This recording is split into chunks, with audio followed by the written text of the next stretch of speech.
Welcome to Greenville, North Carolina for one of the most anticipated conference home games in the last decade as the ECU Pirates get set to take on the Memphis Tigers with major postseason implications on the line for both teams.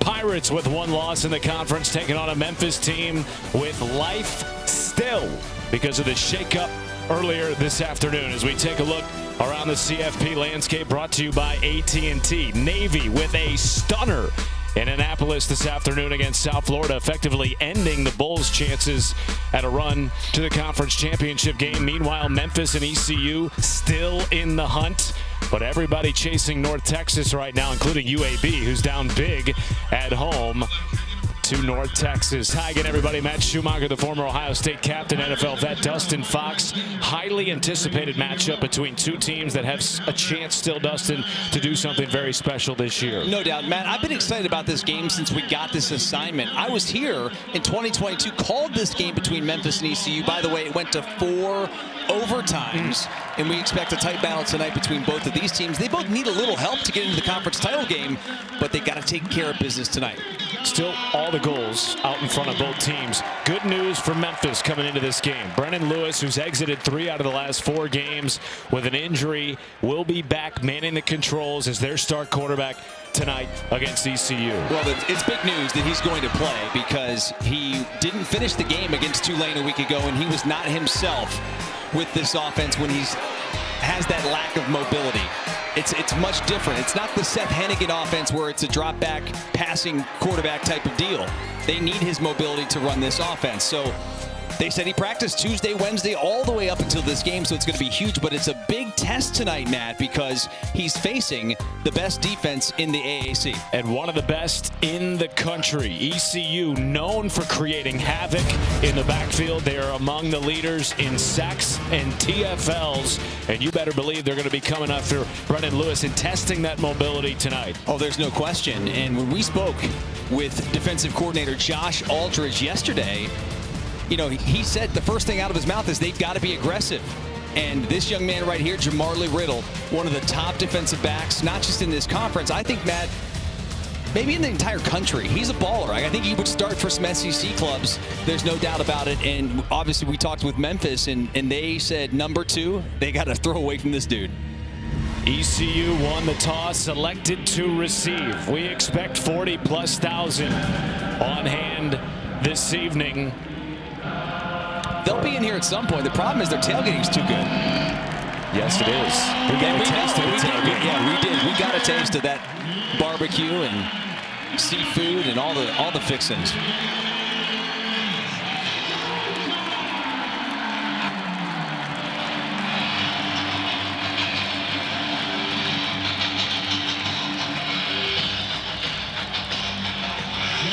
Each of the last 2 meetings have gone to overtime, including the 2022 4-overtime game that ECU won, and we're underway from Greenville. Kick will go into the end zone for a touchdown.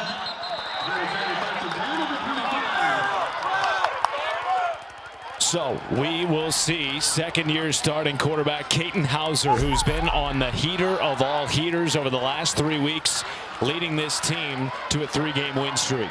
He has been electric, you know, a true quarterback for this offense who can absolutely sling it. They say, you know, it's a cliche, but like can make all the throws, but this dude can literally make all the throws.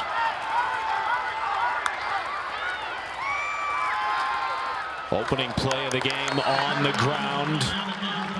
That's been such a big part of this team's offense, and Katin Hauser settling in. The run game for ECU has become one of the best in the country over the last 3 weeks, averaging 270 yards on the ground per game.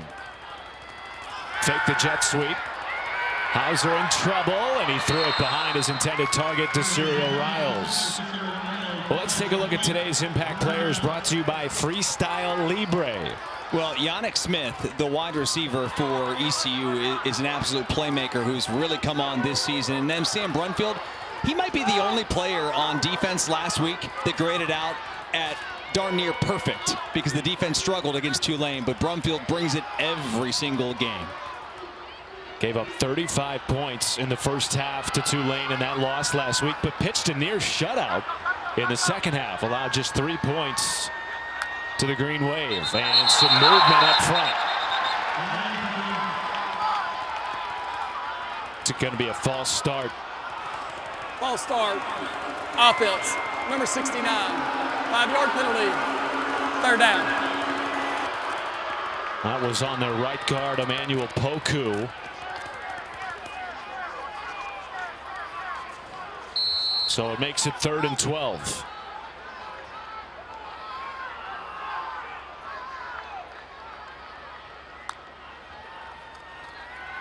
Time for Hauser. High throw was caught by Riles, and it moves the chains.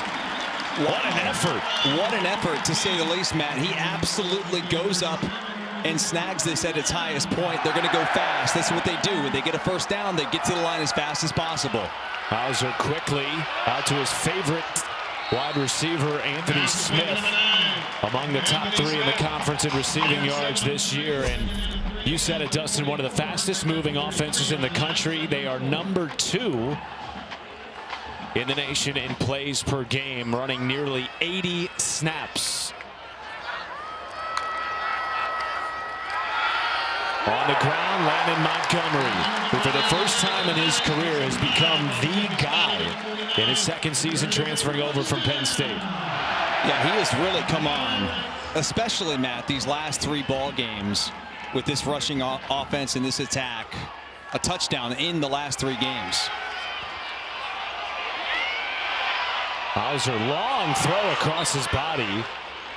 He was looking for Brock Spalding, the wide receiver who sat down right about the 35-yard line, but it was really good coverage in the back end. And there was pressure by Drew Watts. That's the reason why the pass was not able to even get close to finding Spalding. Well, the Memphis back end tonight is without Chauncey Logan, the transfer from JMU. Samson Israel getting some early run on the outside. Montgomery right up the gut. Got a few yards tackled by Taylor Burton.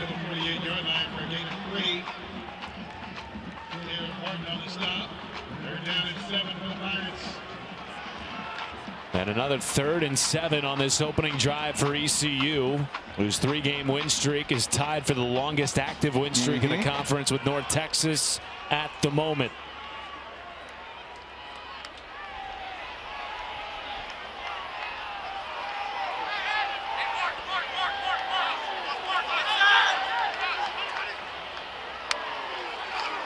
It's London Montgomery again, and he is stacked up by a plethora of Tiger defenders. Jaden Maribel with the stop. Boy, a bunch of Memphis Tigers right there in the middle of that scrum. A little surprised on 3rd and long they decided to go to the ground game. And well, we thought this could be something that ECU implemented in this game against Memphis. Mike Wright back to punt it away for the first time this season. Their backup quarterback, wide receiver, and DB. And that's a pretty good punt right there. Punter, how about that? Add that to the resume of Mr. Wright. 40-yard punt. And you know, the resume is kept in the briefcase too, by the way, which he carries with him at all times. There he is. He has a full-time job right now with Georgia Power, working in their corporate partnerships with professional sports teams around the city of Atlanta. Also a dapper dresser, I might add. We had a chance to run into him yesterday at the facilities, and just an electric young man, enthusiastic, one of the most fun young people to be around. Greg DeRosier Jr. stopped at the line of scrimmage. Opening drive here for a Memphis offense that really struggled in the first half against Tulane. Found something in the second half. Dustin had 15 unanswered points in the 4th quarter. The key, though, how healthy and mobile is Brennan Lewis tonight? It's absolutely key, and I think we'll find out early in this game. Did they decide to keep him in the pocket? Do they allow him to run? They do have designed quarterback runs as well. Checks it down. A swing pass to DeWosier, who is so dangerous on the outside. A young man who's third on the team in receptions, leads the team in rushing yards per game. Both running backs are electric, and it depends on really the series and the down and distance, who's in the game and who's going to get the rock. But DeWosier is a baller. It is Raheem Craig, one of the starting linebackers for ECU, doubled over at about the 33-yard line at the moment. For an East Carolina defense that will be tested for sure. Memphis this year has been among the best in the country, top 15 in scoring. And I know that's one of the matchups, you being a former defensive back, that you were so looking forward to tonight. That chess match between offense and defense. It is going to be fascinating because both these teams, they can score on offense, but they've got some dudes. I mean, defensively, ECU's got the numbers that back it up, but Memphis, with all those new faces, it's a challenge, but they've done a really nice job, gelling and meshing as a unit. Lewis on play action, back down to DeWosier again. And a positive pickup, gains 7 on first down. Just the check down by Brendan Lewis, but he does look pretty comfortable back there in the pocket. And I thought it was interesting, Matt. He really didn't practice much before the Tulane game a week ago, yet he did practice most of this week, which is a positive sign for the Tigers.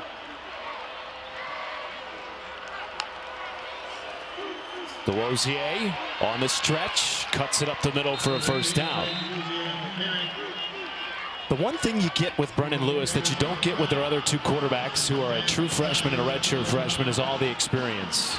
He started well over 40 collegiate games at 3 different schools, and offers a calming presence back there. He does. You look back at Nevada and Colorado, he wasn't a winning quarterback, Matt. He was 9-26 as a starter, but now he's found this new culture and this taste of winning, and boy, does he sure love it. And his wide receiver Cortez Braham as well, also from Nevada, his first time with the winning program. Speaking of Braham with his first grab of the night, that's one thing that's so interesting about this Memphis team. You mentioned all the new faces, 78, most in the country this year. Many of their transfers had never been to the postseason before, Lewis and Braham included. There's a chip on the shoulder of these two.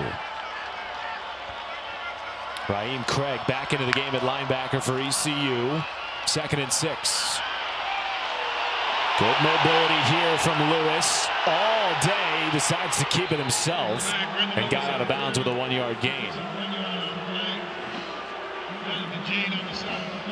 Well, looks mobile enough right there. When you battle those ankle sprains, not sure if it's a high ankle sprain, low ankle sprain. I know this much: they all stink, and you don't want to have any sort of an ankle sprain, especially when you're a mobile quarterback. By the time the second half rolls around, that's when I think it gets to be a little bit tighter and starts to really become more painful for him. Early in the game, it hasn't really been issues for him.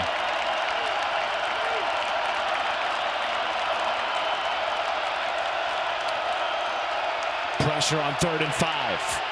Over the middle, caught by Brady Cluse, and that is enough to move the chains. Boy, has he grown into a prime target on 3rd down this year. Took the words right out of my mouth, partner. He has been, the last month, I would argue, the go-to receiver at any given time. Like, he just makes plays. He may not have the attributes in terms of like combine numbers, but the dude knows how to catch a football and he knows how to get open. Double running back action in the backfield. Pizant and Smith. It goes to Pizant, who also has emerged over the last month. Touchdown in 3 straight games in a true 3 running back room for Memphis. Yeah, Pizant is kind of just like that workhorse back there, that when they need a tough yard or when they get there, around the goal line inside the red zone, Pizant ends up coming up with opportunities and made a bunch of plays. Had a hat trick against Rice a few weeks back. He remains in the game for 2nd and 8.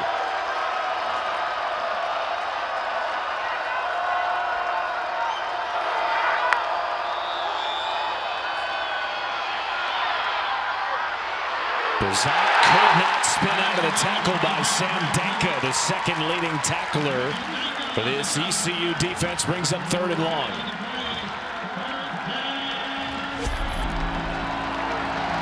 Well, these running backs plus Brennan Lewis figure to play a large role in tonight's game against this ECU defense that has an electric pass rush. And on 3rd and 8, will Josh Aldridge bring the pressure? Well, you know he's going to, and we'll see. Can Brennan Lewis get away from it, and can he get rid of the ball quick? They bring 3. They get home. Lewis buys time and flips it out of bounds. A 10-play drive from Memphis stalls at midfield. Well, ECU is going to make you work for it. Just a 3-man rush. And inside, I mean, Zion Wilson and Lampley, we know about Lampley, just a baller from the defensive end position, probably their best pass rusher. With just a 3-man rush, they get home, they do just enough to force the throwaway. And you said it, 10 plays? They barely got across midfield for 10 plays. I mean, that felt like it was like an Army-Navy type of drive. Peyton Mangrum fair catches it inside his own 10. Both opening drives stall for ECU in Memphis. No blood in Greenville.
You're watching the American Conference on ESPN. Gorgeous night for football in Greenville, North Carolina for one of the most anticipated home conference games in the last decade. ECU trying to do something they have not done since 2009. That's play for a conference title, and their offense, particularly over the last 3 weeks, has put up record-setting numbers. Blake Carroll, former defensive coordinator, upgraded to full-time head coach at the end of last year. As London Montgomery ahead for a nice gain of 4 or 5 yards. And he told us really the two big things over these last 3 games, Dustin. The confidence of Kaden Hauser and the play of his offensive line have really gotten in sync. On a nice pass underneath to Yannick Smith, that'll move the chains.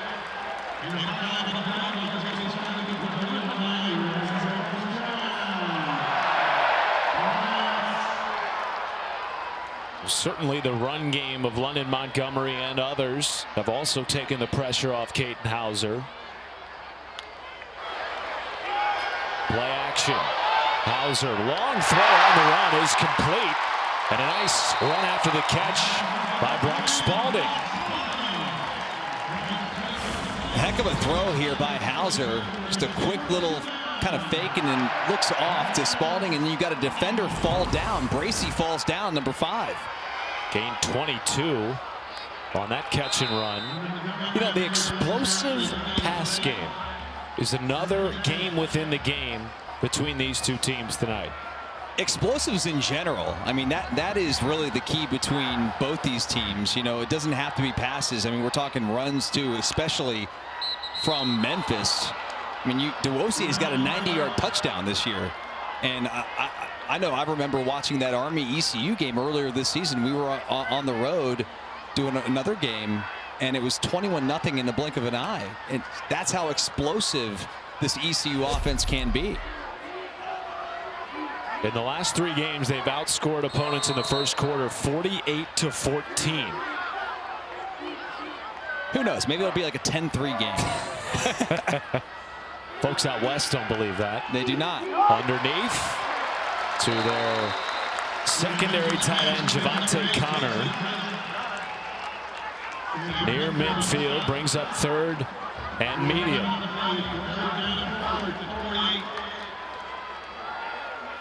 Hauser out near the boundary, hits Yannick Smith. First down grab.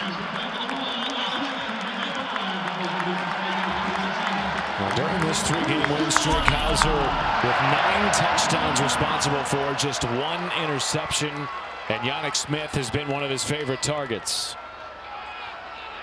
Over the middle, and it's broken up. A diving effort by Javante Connor. Samson Israel, who's getting more run tonight, in place of Chauncey Logan, made the play.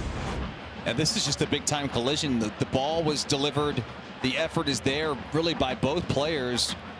At the last moment, Israel comes in and tries to get his hands on the football. Nearly comes away with the interception.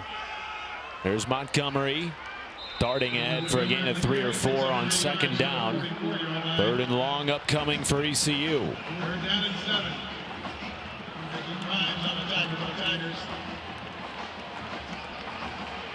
This is near where they stalled the last drive. Both teams have played this first quarter between basically the 35-yard line before stalling. Top 2 defenses in the American Conference. ECU with one of the best 3rd down offenses. They take a shot at an open man. It's Smith inside the 10 and a first down. Well, there is that matchup. Samson Israel on the outside. That's the 2nd time on this drive alone they've gone to Yannick Smith, and you got him matched up on the outside, and that's just a one-on-one matchup that you believe your guy can go beat that defender. And a whistle before the snap here. Are they going to look at the previous play, Matt? Did they blow it dead, or is there something else going on? There's Yannick Smith. That's not good. He's a little hobbled coming off the sidelines here. I believe it could have been that ECU did not allow enough time for Memphis to get their defensive substitutions in. That's that speed, that tempo. Yannick Smith will come off the field for at least 1 play. I was going to say, I mean, that looked like a pretty much an awesome catch to me. They've scored touchdowns on 11 of their last 15 red zone drives. 1st and goal.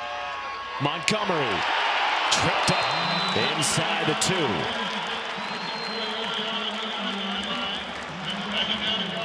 ECU is 6-0 this year when scoring first. 0-3 when they don't.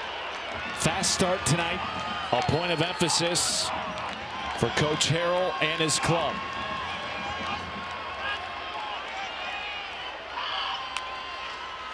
to Montgomery. And he is stacked up by Sam Brumfield, the leading tackler for this Memphis defensive unit. 3rd and goal. The one area, talk about the red zone. The last couple of games, they've been good. But on the season, they're last in the conference in the red zone with just 79%. They've scored 29 touchdowns and 8 field goals down here. Unlike Memphis, Memphis is basically like a gimme. You get in the red zone, they're like 98%.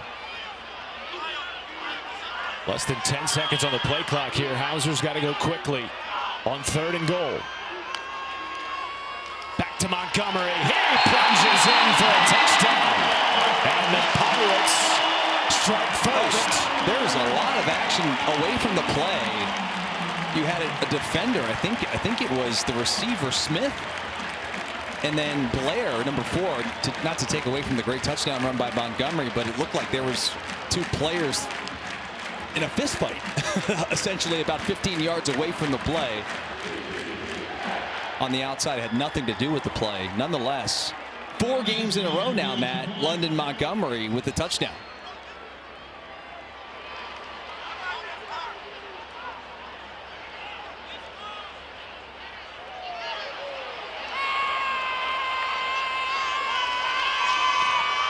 And Nick Mazie makes it a 7-0 start for East Carolina. So ECU, the first drive stalled, not the second. Yannick Smith sets him up inside the 10-yard line. London Montgomery does the rest. 7-zip from Greenville.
Mention that little scrum away from the touchdown. Let's go back and look at it. Anthony Smith, Shannon Blair.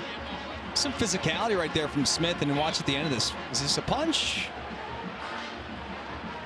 Right in front of the official. Not a punch, I guess an open-handed deal. But certainly tells us that the officials are going to let this game go and let them be a little bit physical.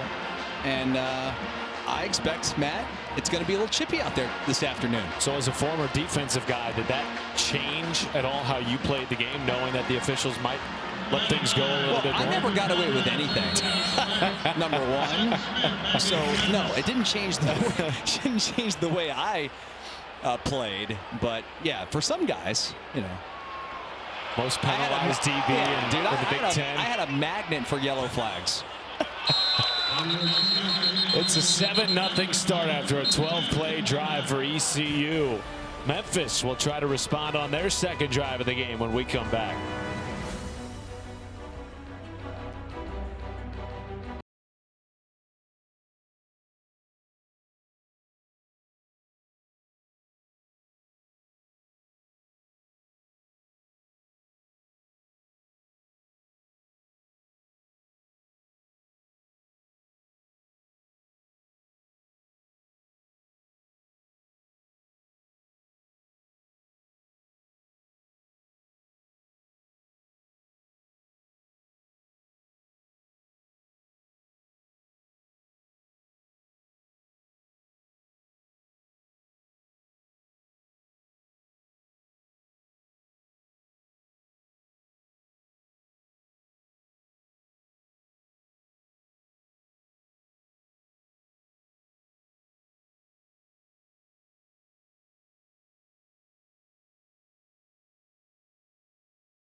12 plays, scored a touchdown.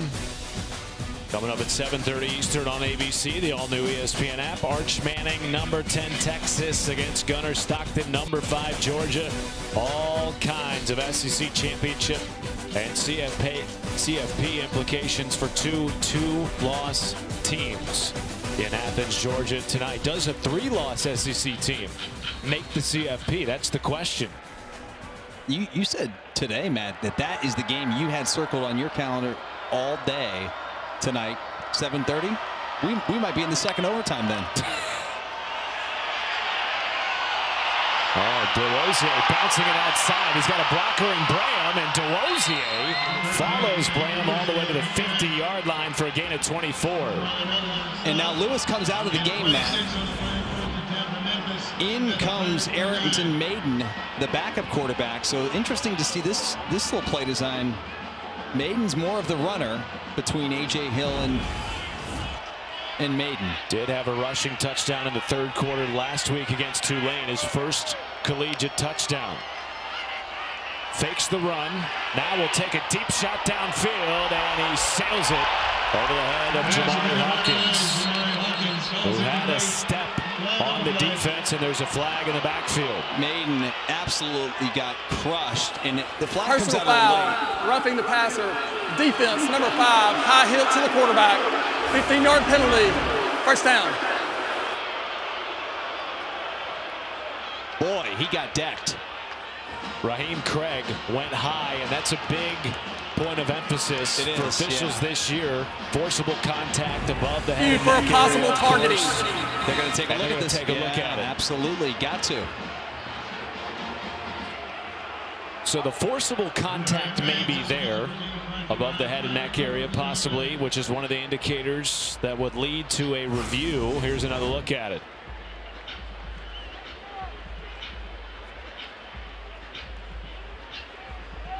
You know where I'm at on this, partner. I no longer make predictions on these targeting calls. We just wait. Me neither. We just wait. The other indicator, of course, would be leading with the crown of the helmet. I don't believe Craig does. I mean, there's helmet-to-helmet contact, but that's different than leading with the crown, which is the 6-inch radius around the very top of the helmet. I mean, it's definitely a roughing the passer, for sure.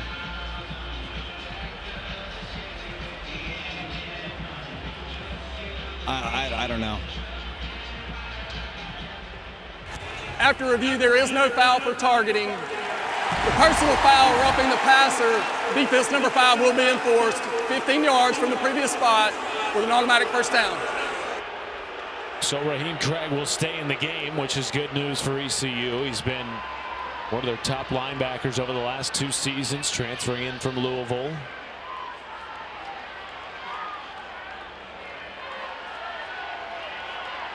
And now Memphis after the penalty in plus territory, trying to respond after a touchdown on the second drive of the game for ECU.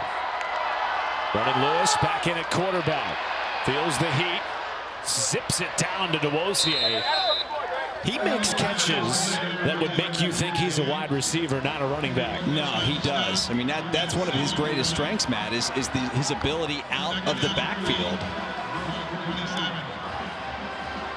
It's a young man who spent time at multiple institutions, was at UMass, was at Louisville, and now here at Memphis, having a chance to shine as a 5th-year senior.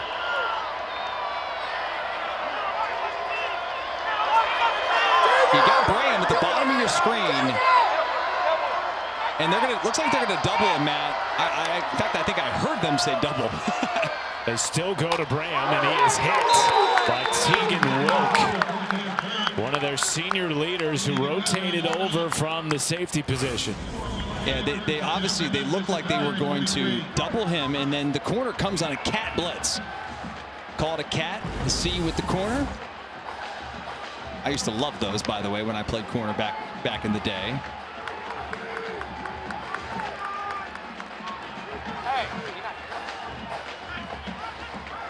So let's see what they dial up here.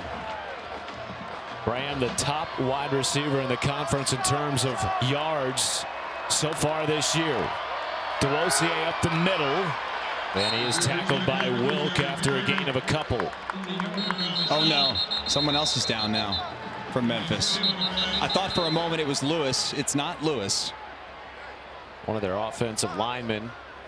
It's Shakari Walker. And Yakari Walker, the transfer from Colorado, has been an impactful player on that offensive line. That is not good news. It's an offensive line that has really avoided injury so far this year. And Walker just got undercut on that left leg.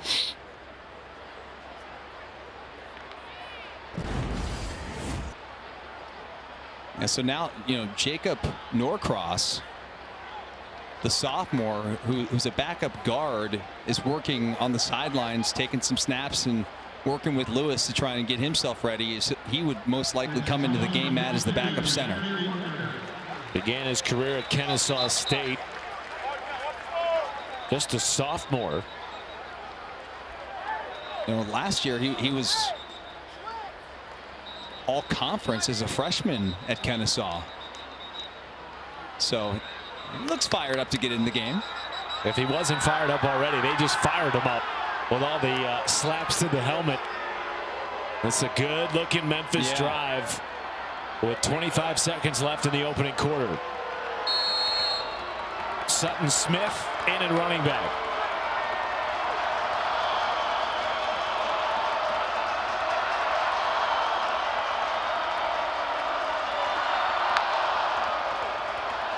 Four-man rush, end zone shot overthrown, looking for Graham. And that will bring up 3rd and long. Jordy Lowry with the coverage. Clearly a concerted effort right now to try and take away Graham. I mean, there's 3 black jerseys in the vicinity of number 4, and they understand how talented Graham is on the outside. And now 3rd and 8 here. This may be the last play of the first quarter.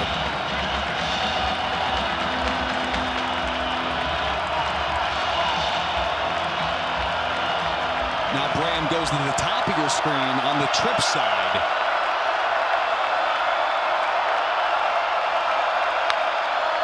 Pressure. Lewis underneath. Caught. And that's enough for the first down on the second effort by Christian Ross, their top tight end. A gain of 10. And that's the end of the first quarter. A big 3rd down conversion for a Memphis Tigers team that's trying to tie the game at 7. In a matchup with all kinds of postseason implications. We'll be right back in Greenville after this.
a massive American Conference showdown between ECU and Memphis, the last two of which have resulted in overtime games. A 7-0 lead at the moment. ECU scoring on their second drive of the game. Now Memphis looking to respond on their second drive. Seventh play in the red zone here for Memphis. Frank Pizant next to his star quarterback, Brennan Lewis. Here is Pizant. No, it's Lewis with a keeper. Stretching it. And he gallops out of bounds. Doesn't quite look as explosive on that ankle. Remember, Lewis exited 3 out of the last 4 games that he's played in with an ankle injury. No, but he looks good enough, Matt, and that's the key. I don't think you need him to be the dynamic Lewis that carries the ball, 9, 10, 11 times a game. But you need him to be mobile enough. He's not a sitting duck in the pocket in passing situations.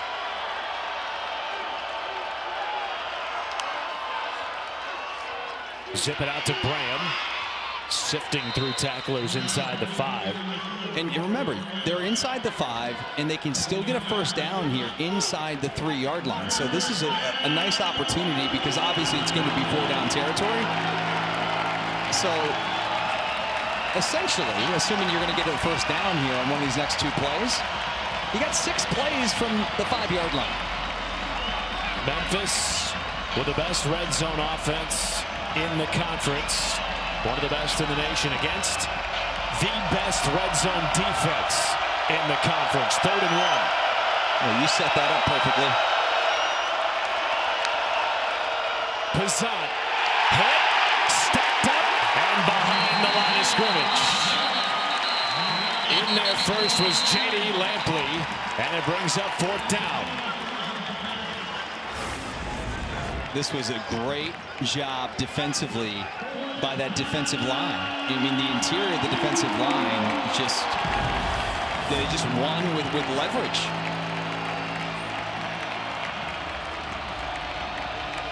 The first 4th down of the game for either team. Memphis needs a yard to extend the drive.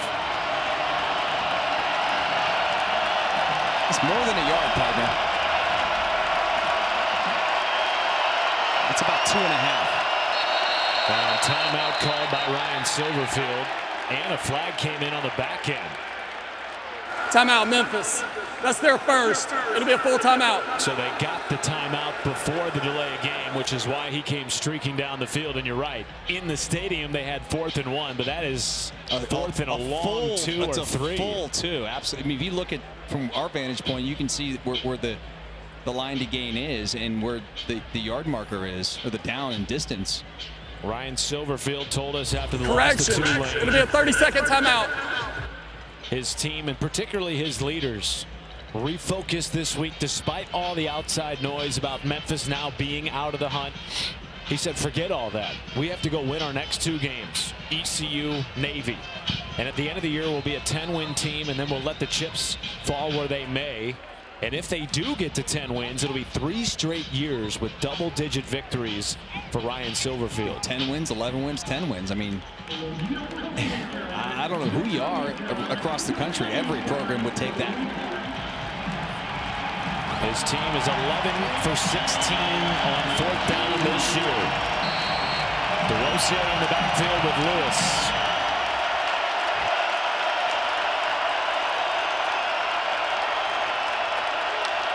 Well, they know it's not man coverage.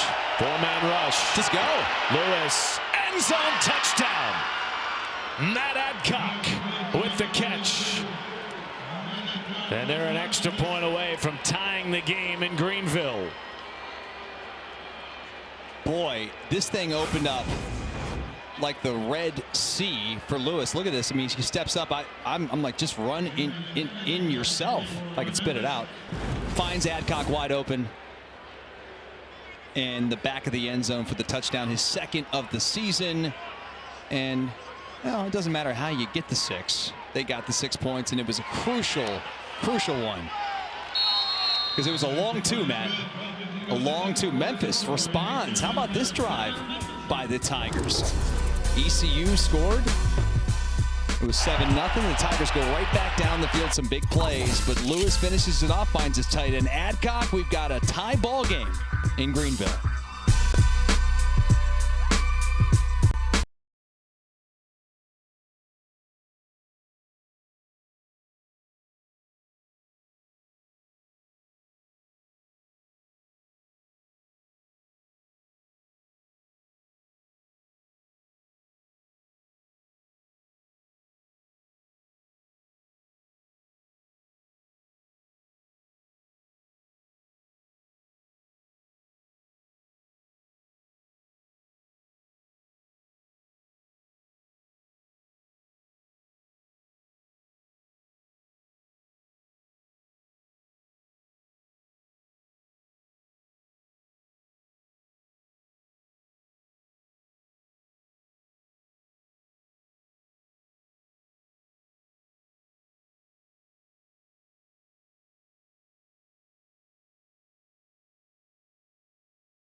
Stadium in Greenville, North Carolina. Matt Schumacher, the former Ohio State captain. Dustin Fox with you. Good response by Ryan Silverfield's Memphis Tigers.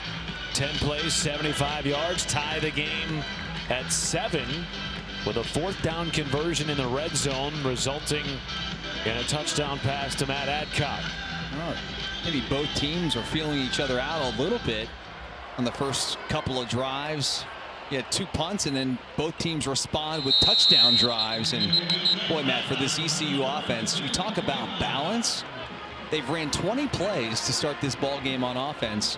10 passes, 10 runs. Ben Katenhauser's been exceptional. 7 of 10 with 103 yards passing in the first quarter.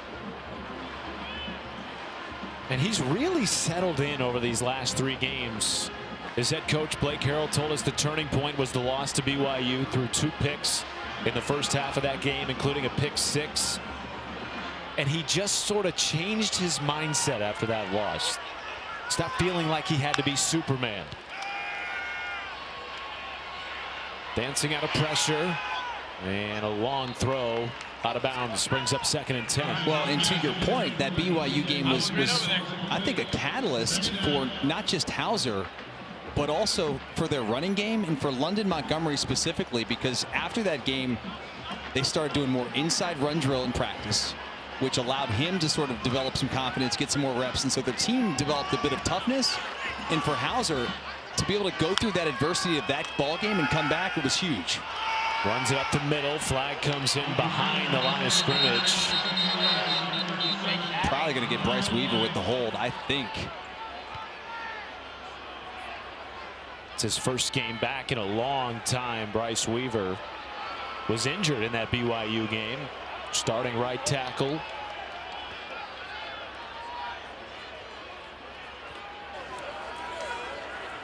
Holding offense, number 71. That penalty is declined. 3rd down. So they decline the penalty, brings up 3rd down. Weaver playing with a screw in his foot after a surgery. After he played just a couple of plays against Army the week following the BYU injury. I've got a screw in my foot, Matt. Actually, you share that with Bryce Weaver. Yeah, 5th metatarsal, the old Jones fracture. The bionic men. Hauser was looking for Spalding. And they won't get it. Jeremiah Jordan was draped all over Brock Spalding. Now this comes from a former defensive back here, folks. Boy, I thought he had that left arm wrapped way early on Spalding. And so I think that Hauser and the Pirate Nation, they've got a little beef there. Well, you said it earlier. You felt like the way the first quarter was officiated, they were going to let him play more physical tonight. That play is an example. Thomas O'Halloran boots it away. Sutton Smith will let it bounce and roll inside his own 20-yard line. A nice punt by O'Halloran. 53-yarder. Memphis will try to put together a drive to take their first lead of the game in Greenville when we return.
'60s and a crown jewel at the Group of 5 level.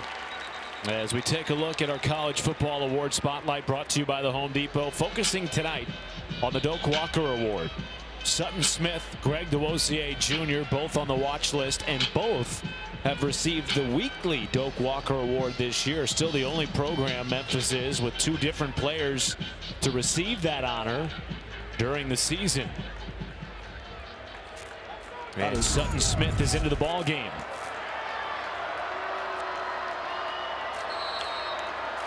First down and 10 after the 53-yard punt by O'Halloran. Memphis starts at its own 20. It's Smith, and he stumbles forward for a gain of 4. Somebody lost a hat. That was going to be an offensive lineman. That's 71, Malachi Breland. So he's got to come out for a play. So who's coming in next? Been a bit of a revolving door down there. Obviously you lost Walker on that first drive. Now Ethan Newman comes in at left guard. Hey, good news for Memphis. Walker is back in at center. That is good news. Wow, it looked like he maybe missed more time than just a couple of plays. Delayed blitz, picked up. Lewis with time, hits Braham. And with forward progress, that might be enough to move the chains, and they will give him the first down. But he's having to work hard, Dustin, tonight to get open. Well, you knew he would have to, because this is a defense led by Josh Aldridge, the defensive coordinator, that does a great job taking away the opponent's best receivers. And that's what they obviously are having a concerted effort doing tonight. And right there, I mean, just to get that first down was a challenge for Bram. Nice job, though, with his hands. Fake it to Passant. Flipped out, tunnel screen, Jaden Thompson rather. Got a couple of yards, and this ECU defense just swarms to the football. You know, the sign of a good defense is like, watch this play. Watch how many hats, how many white helmets are in the screen and running to the ball. I mean, it's almost the entire defense, man. Look at that. We used to break down, you know, as a defense, we'd be like 1, 2, 3, swarm, like bees, right? And that's what it looked like right there. A bunch of pirates. It looked like killer bees out there. Tymier Brown, their starting corner, a little bit shaken up after that play. For a member of the defense who's injured, please reset the game clock to 10:44. 10 minutes, 44 seconds. Well, Blake Harrell made his hay in this sport as a defensive coordinator at every level. He started at the high school level, worked his way up to ECU back in 2020, spent 6 years as the DC here. The most important hire he made in the offseason, and the only, was Josh Aldridge, his new defensive coordinator, and we asked him why. And a big reason was the bracket coverage that he played at Liberty a handful of years ago as the co-DC, and how big that would be tonight against the wide receivers of Memphis. We've seen it on display in the first half. Lewis underneath, hits Bryce Anderson, their number 3 tight end, brings up 3rd and medium.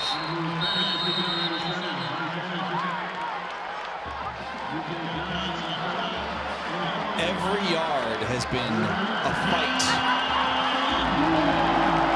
for Memphis. I just love the way that ECU plays defensive football. So this big 3rd and 5 here coming up. You know one thing, they're going to cover Bram.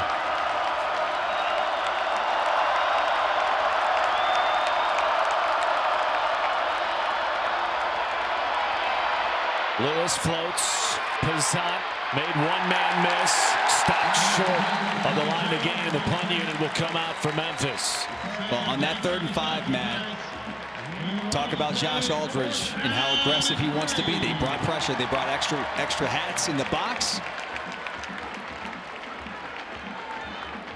Josh Aldridge coming over this year from Auburn. Spent the last couple of seasons with the Tigers. Was, of course, the co-DC at Liberty prior to that, under Hugh Freeze. Lachlan Kerrigan on for the first punt of the 2nd quarter for Memphis. Mangum fair catches it inside his own 20.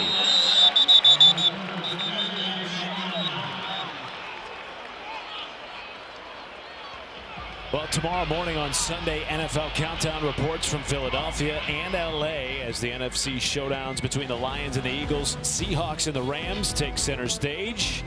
Plus, on Monday night, Week 11 matchup features the Cowboys and the Raiders. Dak Prescott, CeeDee Lamb and company trying to get some momentum going past the midway point of the NFL season. Of course, Peyton and Eli will be back on ESPN2. And the NFL Live crew kicks it off at 3 Eastern from Las Vegas. Marlon Gunn, he is a tough young man to stop. 5th-year senior, one of just a handful of guys, Dustin, playing on senior day who played his entire career here at ECU. It's a rarity now in college football, yet he is one of the few.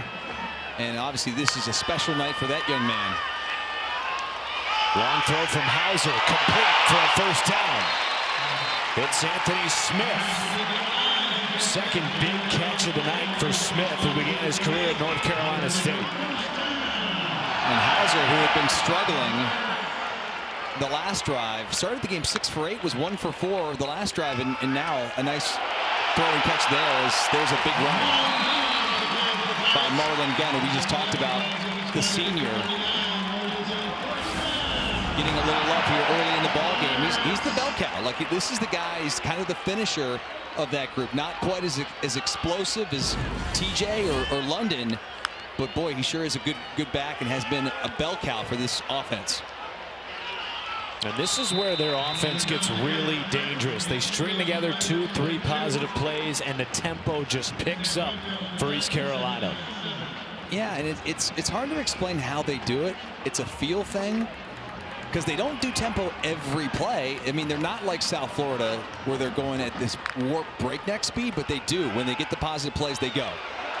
Spalding breaks the tackle, lost the football, and Gunn dove on top of it. Right place, right time for the fifth-year senior, avoiding what could have been disaster for this East Carolina offense. Boy, you talk about being at the right place at the right time. I mean, this was you said disaster. I mean, it was a near disaster for ECU. Memphis would have had the ball in plus territory. Hauser taken down in the backfield. First sack of the game. And it's Drew Watts, the Nevada transfer, with the takedown.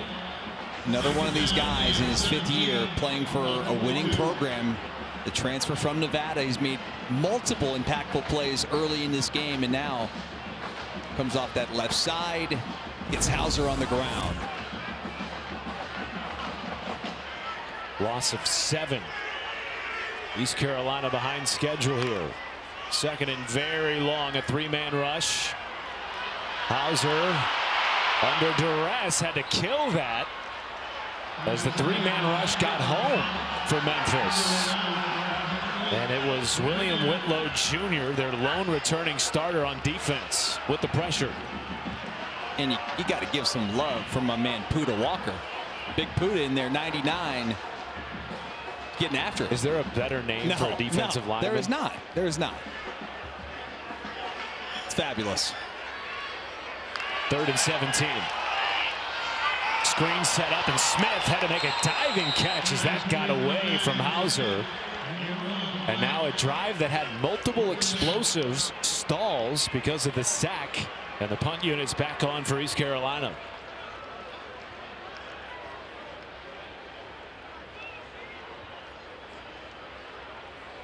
Now the top 2 defenses in the conference holding serve midway through the second quarter. Sutton Smith back at his own 20 to receive. And he will fair catch it at the 16. That is where Brennan Lewis and the star-studded Memphis offense will start when we return from Greenville.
7, 5:43 to go in the second quarter here in Greenville, North Carolina. Meanwhile, for the last 20 years, Allstate has celebrated every field goal and extra point made at participating universities by donating to the university's athletic scholarship fund.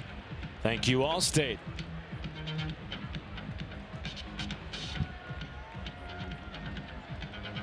Dowdy Ficklin Stadium seats a little over 50,000. Over 35,000 on hand tonight for this game against Memphis. Here's Sutton Smith with room. Smith cuts it up the middle in a foot race. No chance. Sutton Smith is gone. Touchdown. 82 yards. First lead of the game for Memphis. Whoa. Whoa is right.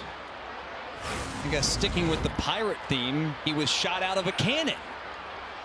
I mean, he really was. I mean, the second that he broke free, you almost felt bad for the safety coming over because he had a block to deal with in the open field. And Sutton Smith just has that electric burst to take that all the way to the house. I mean, just you can take a look at how this thing unfolds. A really great job, hat on a hat by Memphis up front, just outside zone. It's a great block there in the backfield. I think that was that Pizan who had the block? But nonetheless, I mean, the speed to find the end zone and outrun everybody. Good blocking down the field by the wide receivers. I mean, just all the way around, like a clinic quality type of play that I'm sure that Ryan Silverfield and Cramsey can go show at clinics this offseason, because that is the most perfect way you draw it up. So Greg DeWosier, their other running back, has a 90-yard touchdown. And now Smith with an 84-yard touchdown. Remember, he was supposed to be the guy last year. Preseason first-team all-conference. Tore his ACL, Dustin, on the opening drive of the opening game of the season. Worked like heck to get back into the shape he was in before that injury, and boy has he ever. And he's given Memphis a 7-point lead. Well, DeWosier's 90-yard run is the longest of the year in the AAC. Is now the 84 the second longest, Matt? Sorry to put you on the spot like you're ChatGPT here. It's in the top 5. Has to be. Might be the top 3. Yeah, we'll get a look at that after this. The standings in this conference, absolute chaos. Entering the day, there were 5 one-loss teams. Of course, Navy handed South Florida its second loss. Now they're in trouble. Memphis still has the door open at the moment, but it's East Carolina who enters the evening here in Greenville with the better chance of these two teams to make the conference championship game with that one loss.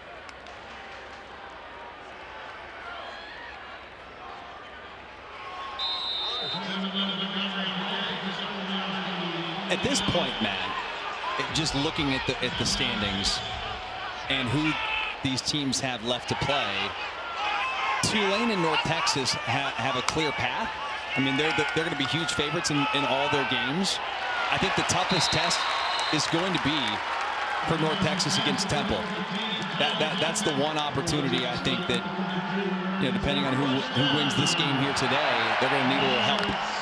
Tyler Johnson with a double-digit gain, sets up first down. Montgomery stuck his foot in the ground, gains 7.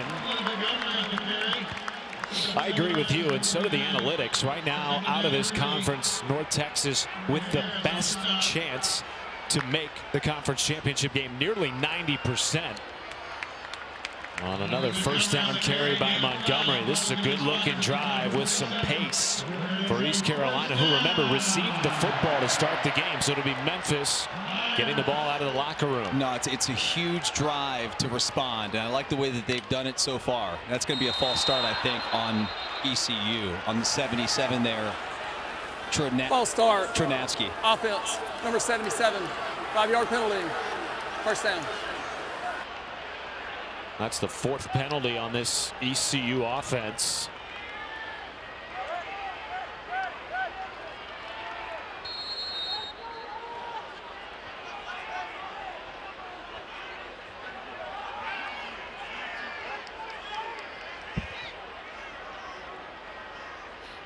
By the way, we looked at the longest runs in the American this year. That 84-yard run by Sutton Smith, second to only Greg DeLosier Jr. Another catch for Anthony Smith. It's a 12-yard gain. And Smith tonight with 5 catches to lead all wide receivers. Back to him. And a first down for the Pirates. Boy, defensively, Samson Israel has been tested. They're going after 21.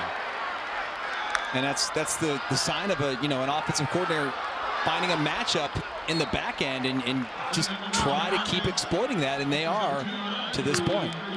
John David Baker told us in our meeting with him last night that he felt like they had some matchups against this Memphis secondary. That was before they found out Memphis was without one of their starting corners and Chauncey Logan.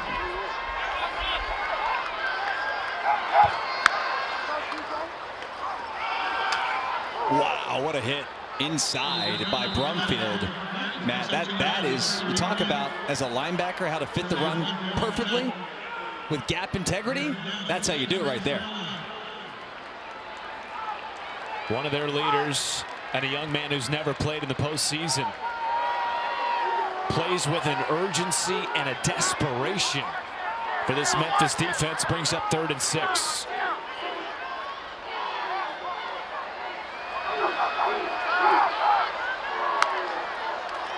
Pressure. Forced an errant throw and sent Hauser to the ground, and he is shaken up. It was Drew Watts from the linebacker position. And Hauser a little bit gimpy as he walks off the field. Matt, the get off here by 7, Drew Watts. Look at this. And then the swim to Montgomery. He says, get off me, and nearly gets away with the sack, but the pressure forces what's going to be, I think, a long field goal attempt here, Matt. Nick Mazie from 49 yards. Fans booing after showing the replay. They felt like the quarterback was hit late. But 4th and 6 regardless. Mazie's kick is away, and it had plenty of leg for the former UNH star.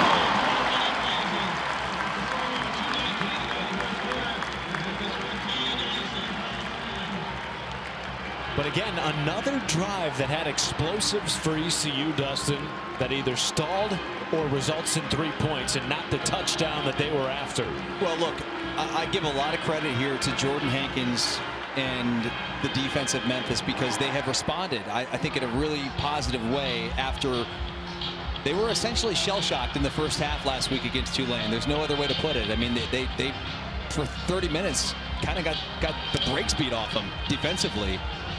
But they responded in the second half of that game. They made the adjustments, only gave up 3 points in the second half. And now here in this first half against a very explosive ECU offense that scores about 34 points a game, they've held them to 10. So it's a nice response by Memphis. And you know, they kind of look at that game, that Tulane game, as a bit of an anomaly, a little bit of a one-off, the way that they were able to keep scoring in that first half. So they bounce back, and that's what good teams do. They've allowed just 1 touchdown in the last 4 quarters of football. Brian Silverfield's team, who allowed just 3 in the second half against Tulane, almost mounted a 21-point comeback in the 4th quarter. Might have if Brendan Lewis stayed on the field for their final 2 drives. Instead, it was Arrington Maiden, and they fell just short. Yeah, it's hard to say if be losing the game if they make that comeback complete. But I'll tell you what, man, Arrington Maiden threw a dime to Bram, and it was just a game of inches. It's a tough ball, but it was there on that 4th and 6. 2 timeouts plus the 2-minute timeout. Here's Bram. Tried to stiff arm a man, could not, but a nice gain of 6. Tymeer Brown with a tackle. Memphis, will they try to get a playoff before the 2-minute timeout? Doesn't look like it.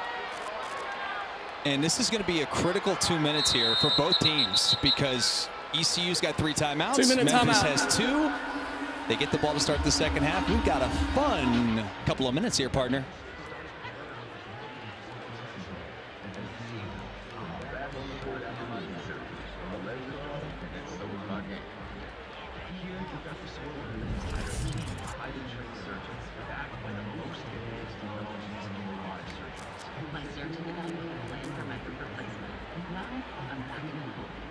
We're bringing our best to you.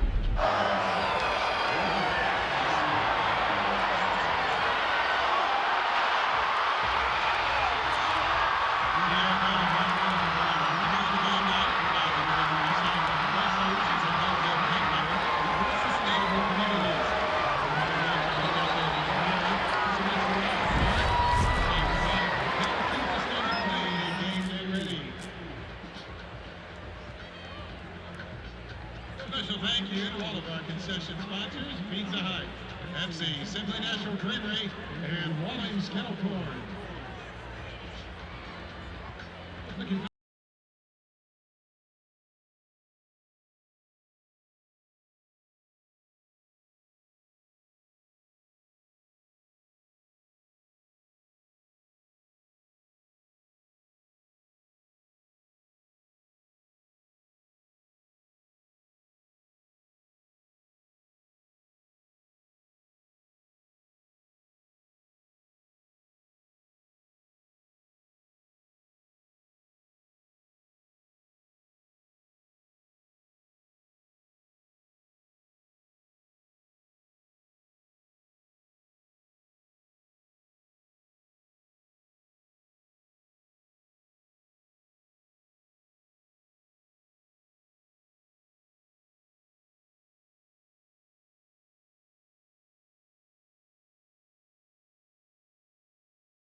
Welcome back to Greenville, where AT&T keep us connected with today's best moment.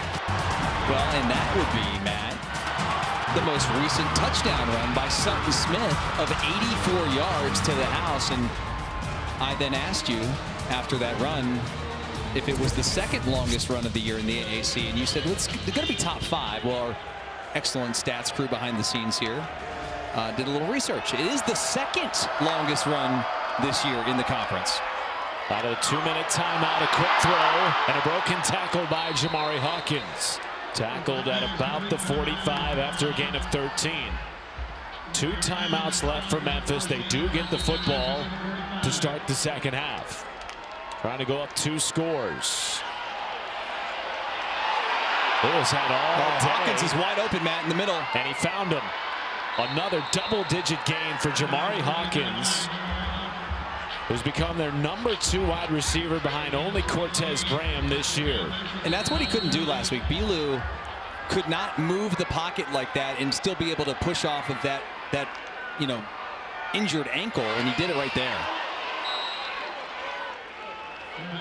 He is 18 for 20 throwing the football tonight with a touchdown. He has looked fabulous. I mean, for a guy who's been so banged up the last several games, I think this week he's putting it all together.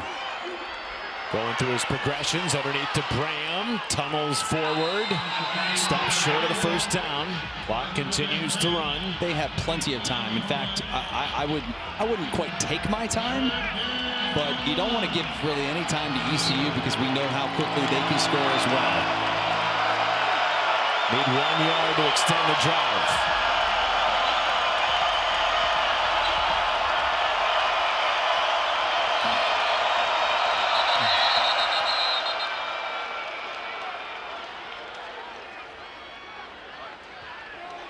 Timeout, Memphis. Timeout. ECU. That's their first. It'll be 30 seconds. Please reset the game clock to 54 seconds. 5-4. Then he burns his first timeout.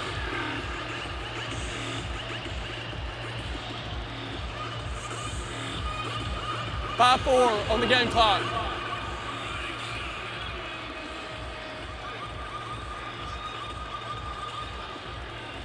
Thank you. Brennan Lewis has completed 12 straight passes. The fifth-year senior from Dallas, Texas, who leads the American Conference in completion percentage. Do you put the ball in the air here, or do you run the football? I'm running the football. And if we don't get it, probably let a couple seconds tick off the clock and then hit a timeout. And I go for it in fourth and assuming you don't lose yards here on 3rd and 1. I don't think I'm settling for a long field goal from the 30. They have averaged over 10 yards per rush tonight as Memphis. A lot of that was the 84-yard touchdown by Smith. Up the middle, Pazant has enough to extend the drive. And still those 2 timeouts for Memphis as they inch closer to the red zone.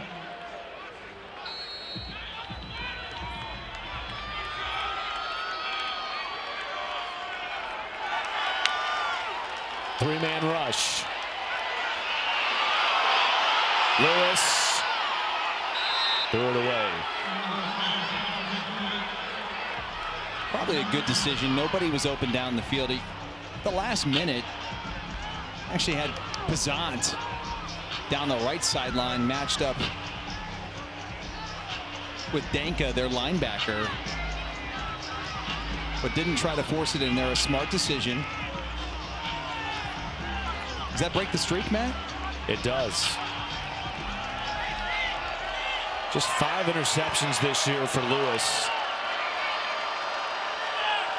Been so good with the football in his hands. 2nd and 10. Felt the pressure, long throw, might have gotten tipped as Lewis went to the ground. Which makes you nervous every time you see him on the ground if you're a Memphis Tigers fan. He gets up, he appears to be okay. But now 3rd and long. I still think here, I don't feel that great about a long field goal. This is a long field goal for college kickers. If you don't get the first down, you at least want to try to get 5 or so yards. Make it a little bit more manageable for Spedek. Spedek's a good kicker.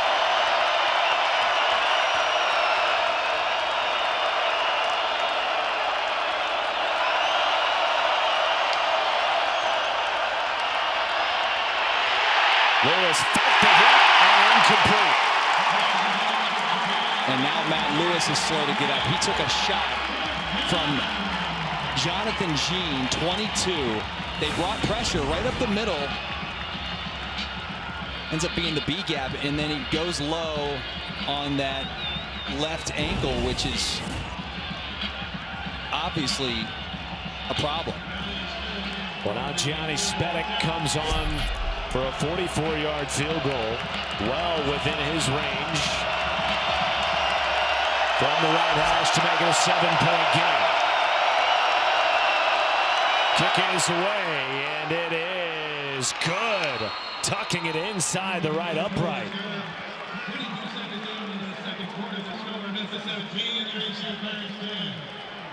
It's a big drive for Memphis, responding to the field goal that was hit by East Carolina. Got the ball back with 2:19 to go in the half, and they executed exceptionally well there to make it a touchdown game again. You'd obviously love to have 7 there, but because you do get the football here to start the second half, at one point you were down 7-zip. Now you've got a 7-point lead at halftime. Well, in 22 seconds. Something crazy. Yeah, obviously you want to prevent a long return here. ECU would love to be able to get an opportunity to send their kicker back out on the field who just made a kick from 49. It probably would have been good from 59.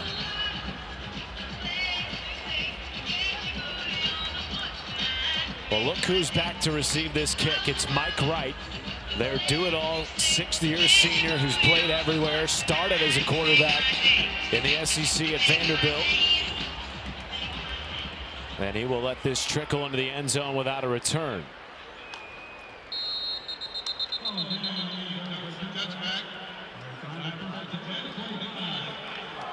So the ball will start at the 25. 2 timeouts for ECU. Does John David Baker, their offensive coordinator, try anything here? Or do they sit on this football and take it to halftime? I would not sit on the football. I mean, you have 2 timeouts.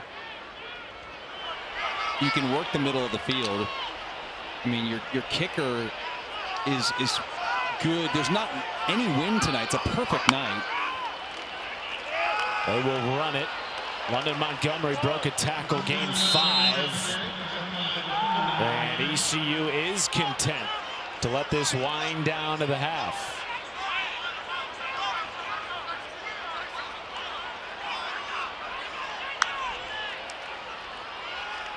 Just for good measure. Another positive gain for Montgomery. Well, heck of a first half, Matt. You know, we knew this was going to be a tight ball game as they played that 4 overtime game back in 2022. We'll see what happens here in the second half. I think it's going to be a heck of a finish, though, for the final 30 minutes. Memphis defense, they came to play today. Brendan Lewis, though, the story there, he takes a shot in that last 3rd down. We'll have to check his status here for the second half. That's going to be huge. East Carolina began the game with a 7-0 lead. They are 6-0 this season when scoring first. Memphis, though, is 6-0 when leading at the half. They're up 7 as we send it to the break in Greenville.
North Carolina all lit up for the holiday season and juiced up for the biggest home conference game in 10 years. Down 7 to Memphis. Both teams still with a mathematical chance to make the conference championship game, and thus still with a hope to make the CFP. East Carolina won the toss, elected to receive to start the game. So Memphis will get the football. After trailing 7-0 early, the Tigers' offense, particularly in the second quarter, very efficient. As Sutton Smith will return this from his own 2. And brings it out across the 20-yard line. Big part of Memphis's efficiency, Brennan Lewis, who leads the conference in completion percentage, has that 1 touchdown, no picks. Meanwhile, Caton Hauser started 6 for 8, Dustin, with 103 yards passing in the first quarter, sputtered a little bit towards halftime. Well, I think you have to give a little bit of credit to Memphis's defense. They did a nice job there, especially in the second quarter. But overall, both of these quarterbacks have played, I thought, pretty well. Brendan Lewis was exceptional. Had 12 completions in a row, but he did get up a little bit hobbly there in the second quarter, at the end of the second quarter. A little concerned about that.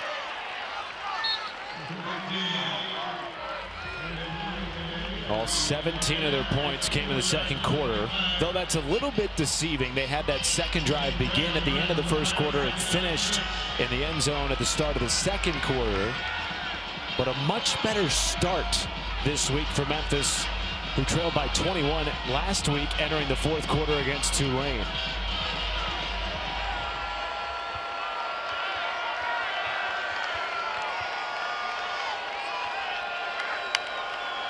Three-man rush on 2nd and 6, and the ball out of the hands of Cortez Graham. All right, this is a big third down here coming up, Matt, because it would be a huge 3-and-out for this ECU defense. And when you talk about, Memphis, they got that field goal before halftime, and they were looking to maybe try to double up. This would be critical, especially with momentum. Listen to the crowd. The crowd's starting to get into it. They sense their defense coming alive. Let's see if Lewis can make them pay.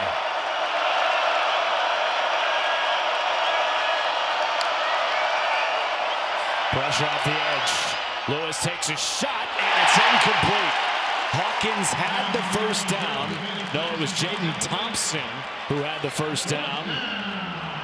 And he dropped it. And the punt unit is out for the Tigers. Well, that was a great pass by Brennan Lewis. It was a great pass, especially considering it was a late blitz, too, by ECU. So the pressure was coming late in the down, and Lewis was still able to recognize that Jaden Thompson was wide open, delivered the ball right where it had to be. That's a big-time drop. First 3 and out of the game for Memphis's offense. A big stop to start the second half for ECU. Peyton Mangum will return it, and he is drilled promptly.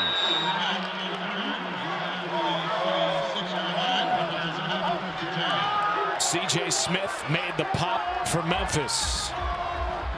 So Caton Hauser, first time he did not have to be in a quarterback battle in his career this year. And he's without one of his top wide receivers, presumably for the rest of the game. Yannick Smith underwent testing in the second quarter, and now wearing a boot with no helmet on the ECU sideline. There's one in Montgomery. You would think they'll lean more heavily on the running game and on their leading wide receiver, Anthony Smith, without Yannick in the game. Well, I mean, listen, they still have weapons. They have all those backs, as you talked about, but they still have Spalding. They have Smith. They've got 2 excellent tight ends, which I think they need to get the ball in their hands a little bit more. But how about Hauser? Underrated element of his game, the athleticism. Watch the pull here. 62. McCrimmon, good job by him, kicking out the backer, and then a first down run by Hauser. Delivers A catch at the sticks. Brock Spalding moves the chains. You know, Caden Hauser last year came over from Michigan State. Was the presumed starter outside of the program. Lost the quarterback battle to Jake Garcia. And began the year as the backup. But then Garcia and his performance tapered a little bit. The coaching staff decided to make a change. Hauser ended up starting the last 7 games of the season, went 5-2, and for the first time since before his freshman year of high school, he was named the starter in the offseason. Sounds very similar to a quarterback out in Denton, Texas. Brock Spalding, another explosive play. Double-digit gainer and a first down. Well, Spalding has obviously come a long way with this offense this season, but now he's going to be asked to do more with Yannick Smith out of the lineup. Hauser play action, takes a shot as a man. It is Spalding with the catch. Is he in? Oh, yeah! Touchdown, ECU! And it's an and-one, Matt, because the PI, and he still scores. DeMarco Ward was in coverage. They're going to get the flag for PI. DPI doesn't matter. Still can't guard the young man. What an effort by Spalding. It's a touchdown. 3 straight catches for Spalding. This one goes for 37 and a touchdown. What an effort. What a ball thrown by Hauser, too. I mean, Matt, it's one hand. The previous play is under further review. The ruling on the field is a touchdown. I don't see anything there that would overturn it. The fact that he made that catch. His arm was behind the defender, and his right arm is able to corral the ball. And then very smartly goes to the ground, turns his body so that he can secure the football. They might be looking at the spot of the football here. Looked like his right knee was down before the ball crossed the plane right there, and he's short of the goal line. So perhaps this ends up being 1st and goal from inside the 1 instead of a touchdown. But regardless, the play of the night for either team so far. Oh, no, that'll be on all the highlight packages tonight across the country, because goodness gracious, that effort was unbelievable.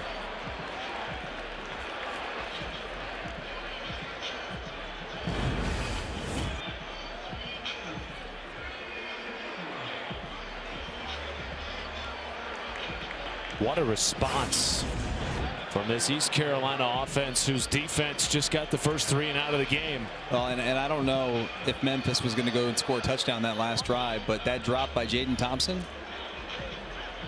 cost him 7 points. Well, potentially. This will probably come back to the 1, as you said, Matt. After review, the receiver was down at the 1-yard line. It'll be 1st and goal, ECU at the 1-yard line. The Dowdy Ficklin faithful wanted that to be a touchdown, and I don't blame him. The effort by Brock Spalding certainly will have him in the SportsCenter top 10 tomorrow morning. 1st and goal from inside the 1. And East Carolina knocking on the door of tying the football game early in the 2nd half.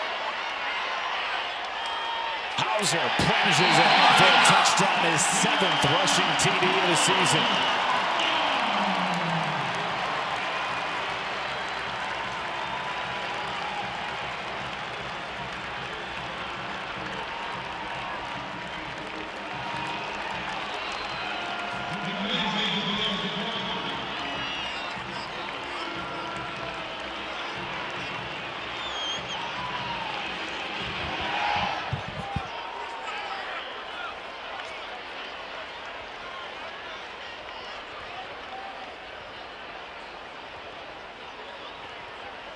Nick Mazie to tie the game at 17. And a pre-snap penalty. Looks like it's going to be a false start. False start. Kicking team, number 56. 5-yard penalty, and we'll retry. Levi Simia, a backup right guard, with the infraction.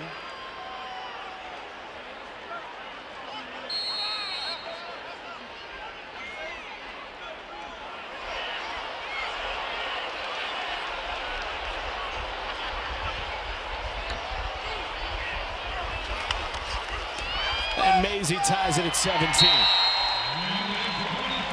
What a response by ECU. They were down 17-10 at halftime. They get a 3-and-out on the opening drive, a 36-yard throw and catch to Spalding, and then the touchdown run by Hauser to cap off the drive.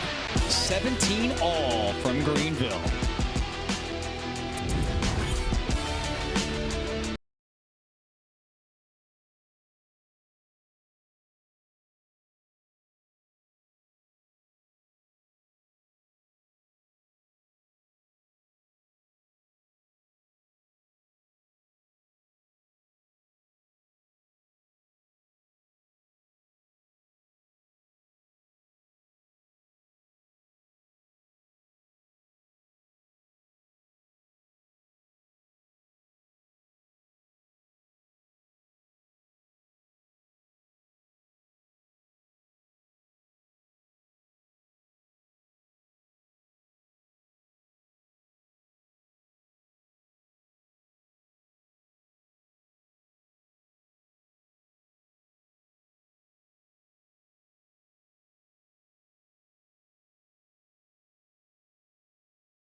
Welcome back to the American Conference on ESPN. Beautiful night for an in-conference clash between ECU and Memphis from Greenville, North Carolina. The last two meetings resulting in overtime affairs. ECU with a little squibber after a touchdown tied the game at 17, and got the ball, right? I mean, pre-kick whistles. Something. No, they were just early, perhaps. Okay. Well, our updated standings Number 5 in the conference of the receiving team gave a signal by rule that makes the ball dead where it was recovered by Memphis. It'll be first down, Memphis. Irrelevant. The standings in the American Conference updated as of the North Texas victory over UAB. They and Navy now have the inside track, Dustin Fox, and North Texas coming into the day a near 90% favorite. Please reset the game clock to 11 minutes and 59 seconds. Thank you. You're going to fight this official, aren't you? He will not let you talk. Irrelevant. Oh, I love feisty Matt.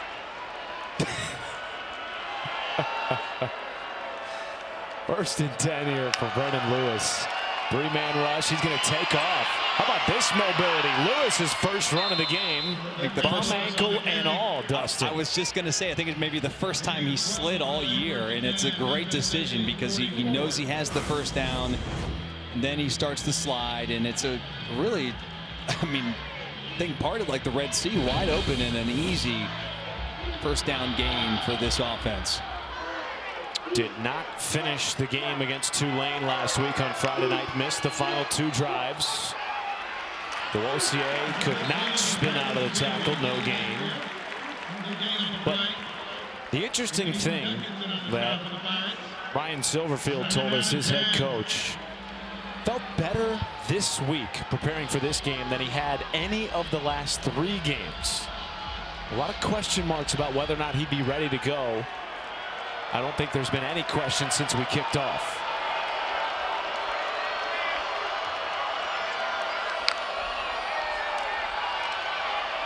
Long throw is complete for a first down. Cortez Graham with the grab. And the protection was phenomenal. And that's the first completion since Lewis started the game. 19 for 21. He was 0 for 5 of his last 5.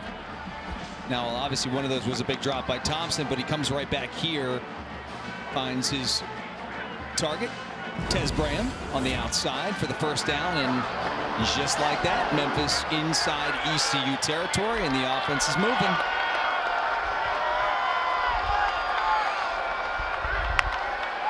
ECU shows blitz, fake the run, looking for Graham. A lot of contact, and there is the flag.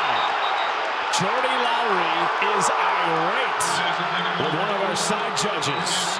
He did not agree with the call. A lot of hand fighting down the far sideline. Here's the call.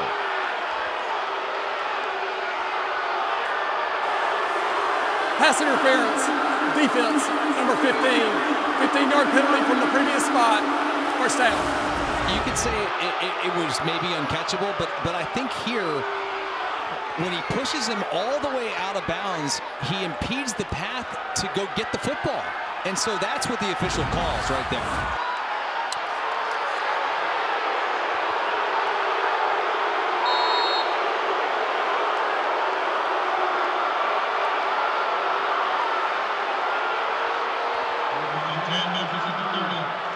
Dowdy is rowdy tonight.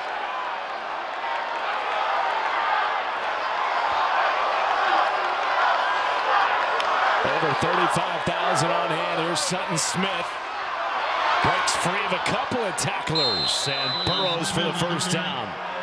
Had that 84-yard rushing touchdown in the opening half.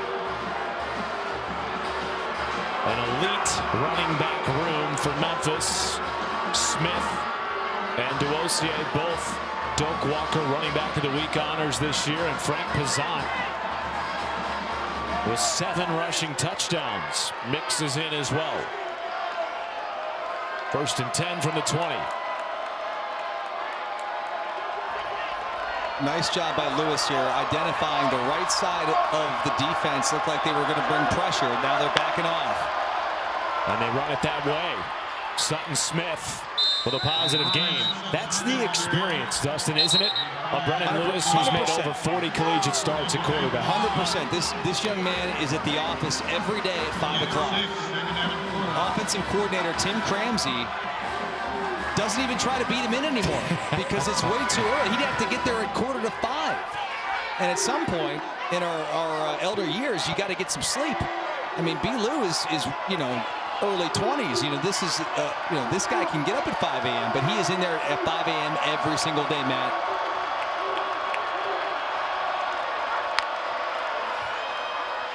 Fakes it to Pazant. Lou now flips behind the line of scrimmage to Sutton Smith. And that play results in a first down. Now that was just an awesome play. The awareness, and not everybody can get away with this play. But Brendan Lewis has played so much college football and is so confident in his abilities as he's right here. This becomes a triple option, essentially. And he tosses it back to Sutton Smith, and they pick up the first down. That was like Brett Favre. First and goal.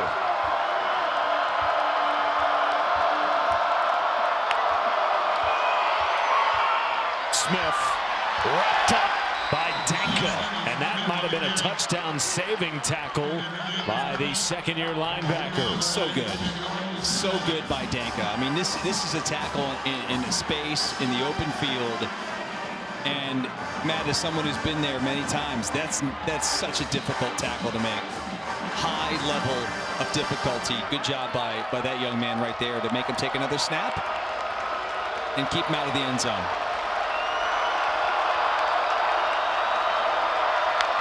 Blitz up the middle. Smith keeps. Lewis is in for a touchdown.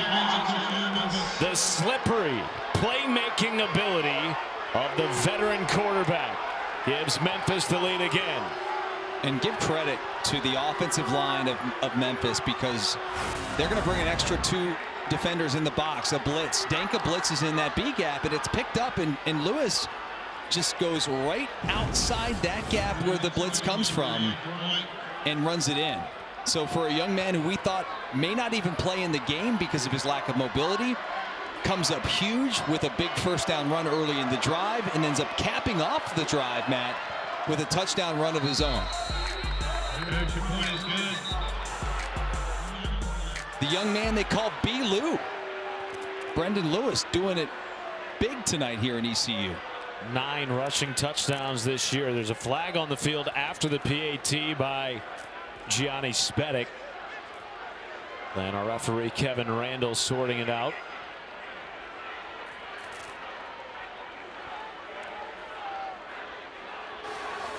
After the play was over, unsportsmanlike conduct, ECU number 44, that is his first of the game.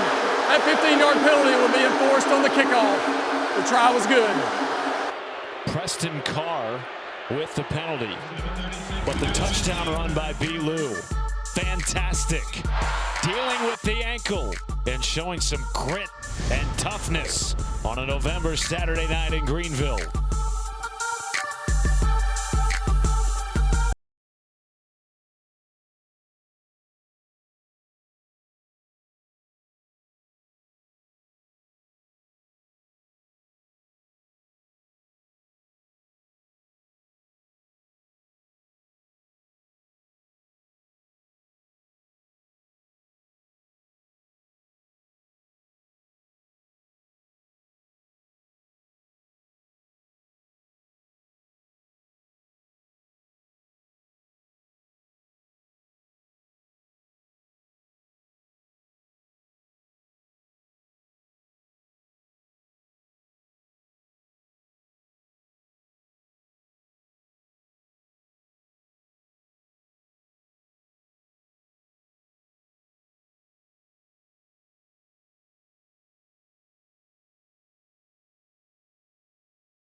The College Football Playoff begins December 19th and concludes with the National Championship January 19th on ESPN.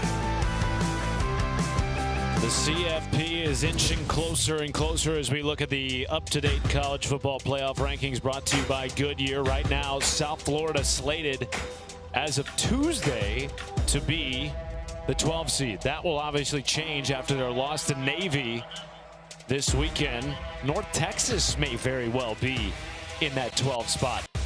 JMU certainly has an outside chance out of the Sun Belt Conference, but certainly, Dustin, our 2 teams tonight, ECU and Memphis, still mathematically have a chance, but you got to win this game here tonight.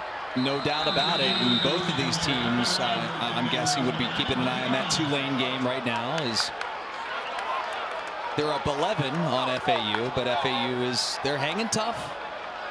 And they have one of the quickest offenses in the country, as does East Carolina. Nearly 80 snaps per game, among the most in the FBS. In the second half, though, they're playing without their number 2 wide receiver, Yannick Smith.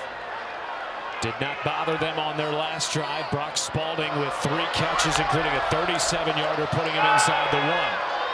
Hauser, open man, Riles, breaking free inside the 35.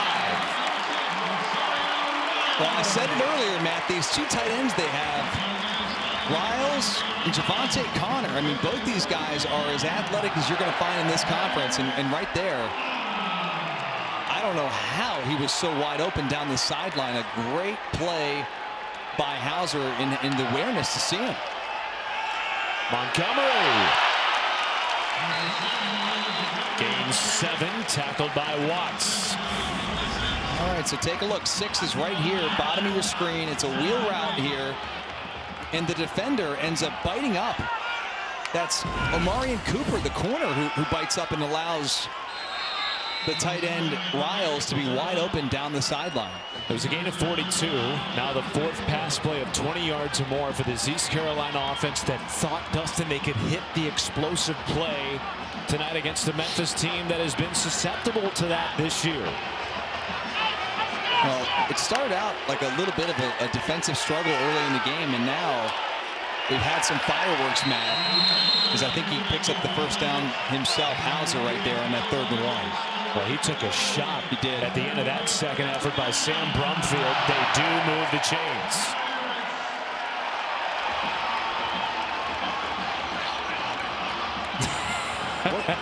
What do they call Section 22 with all the shirtless guys? I know Oklahoma State has their section.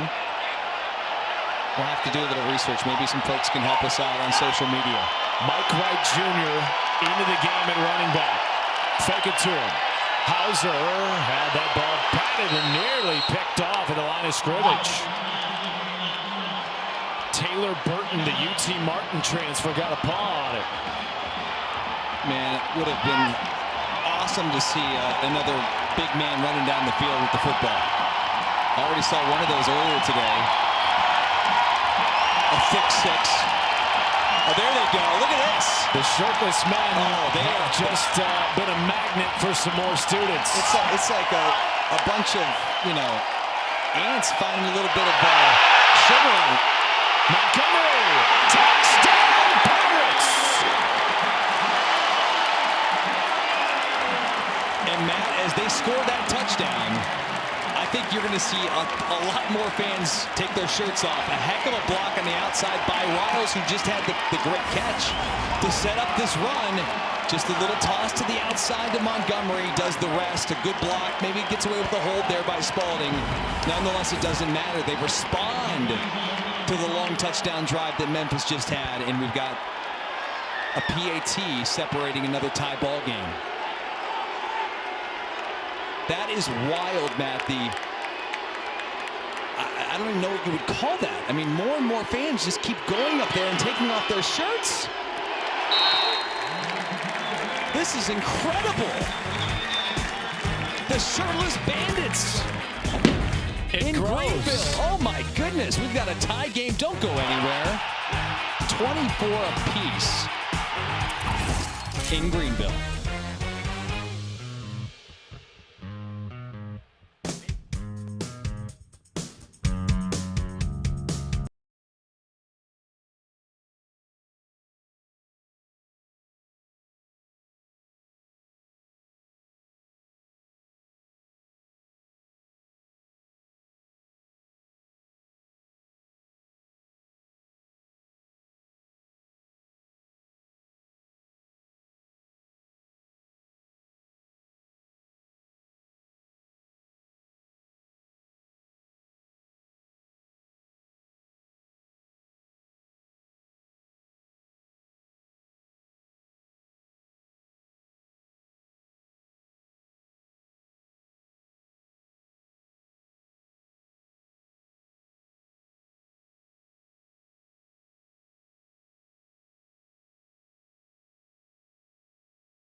right, so we have these shirtless bandits. I'm nicknaming that. They already maybe have a nickname. Doesn't matter.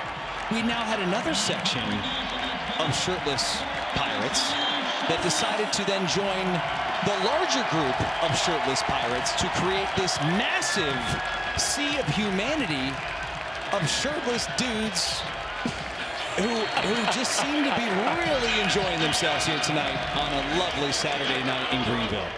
All ages are involved in that organism that continues to grow behind one of our end zones here in a tie game, 24 apiece.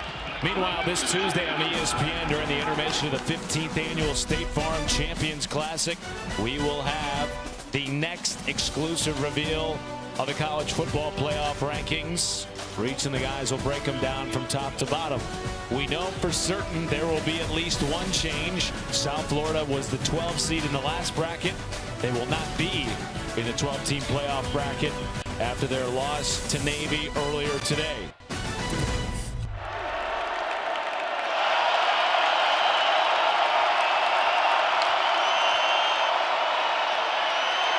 Lewis takes a shot.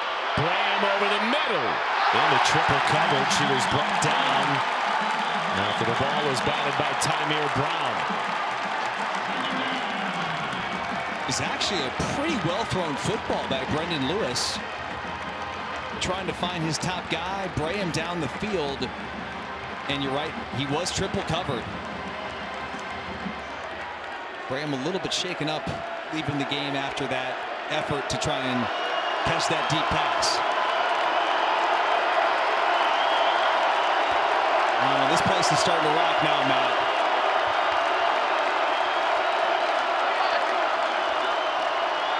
Double clutch. Anderson is taken down behind the line of scrimmage. 3rd and 11 after the tackle by Jordy Lowry. Memphis head coach Ryan Silverfield said this week they had to pump in crowd noise in practice. Not a lot of venues on the road does Memphis see a home field advantage where the crowd can become a factor, and it is right now.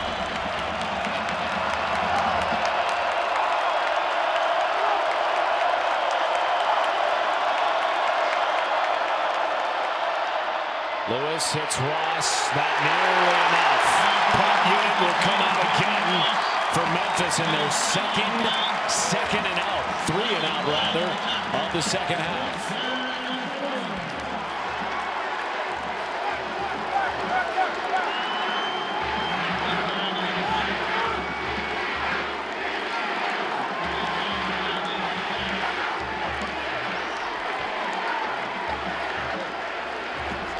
They did not have a 3 and out in the first half. Led by 7 going into the break. Lachlan Kerrigan's punt is away and a low line drive. Mangum will let it trickle inside his own 20.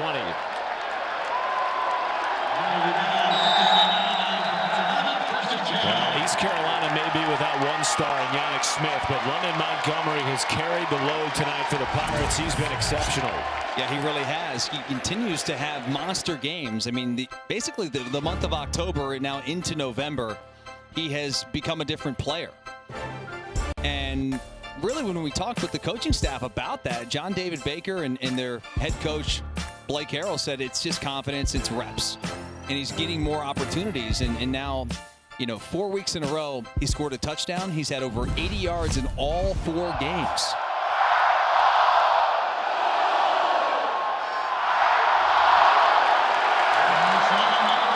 Flag comes down late from behind the play. Looked like William Whitlow Jr. got tangled up with an East Carolina Pirate.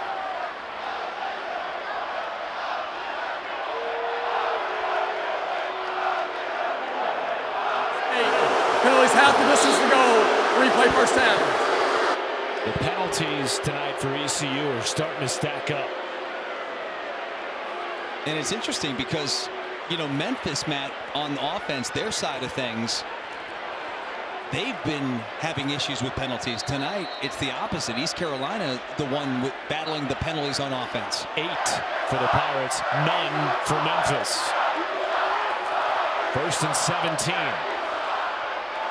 Montgomery.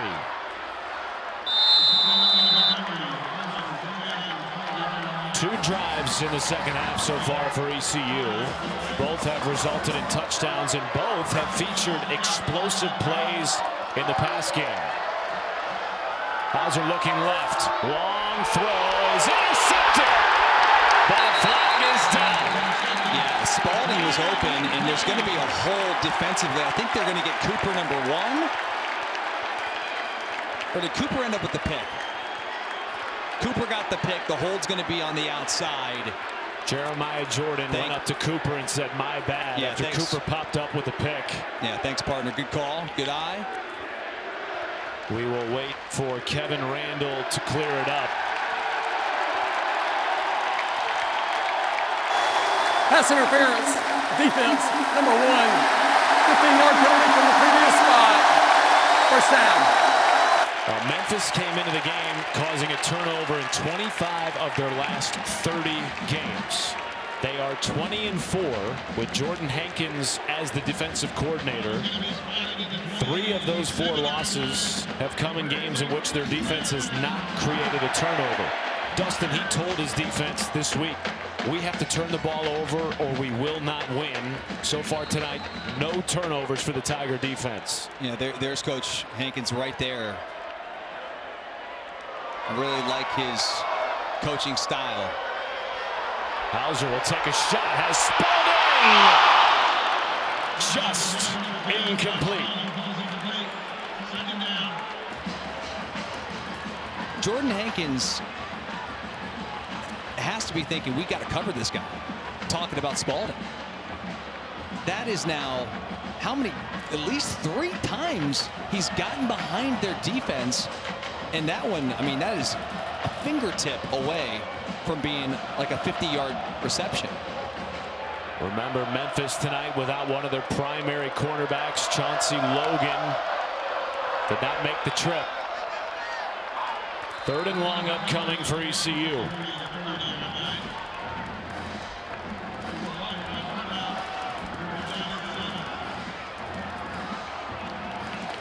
Pirates with that lone conference loss.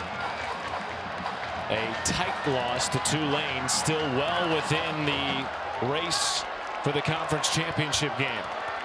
Must win tonight. On 3rd and 7. Hauser with a clean pocket. It is incomplete. There was some grabbing and no flags. There was contact down the field. That's Israel. They keep going after that matchup. Anthony Smith, he's got to step on him. There is a jersey grab that easily could have been called. I think because his head was turned around, that's what officials always look for first. Is does he have the head turned around? Is he looking to make a play on the ball? Boy, that could have gone either way, and it could have been easily a 15-yarder and extended the drive. I think Memphis got away with one there, Matt. And the first punt of the second half for the Pirates will take a Pirate bounce.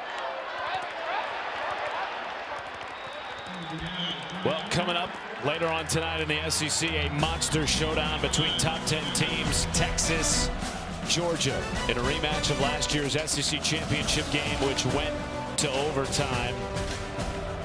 And the Bulldogs completed the season sweep of Texas.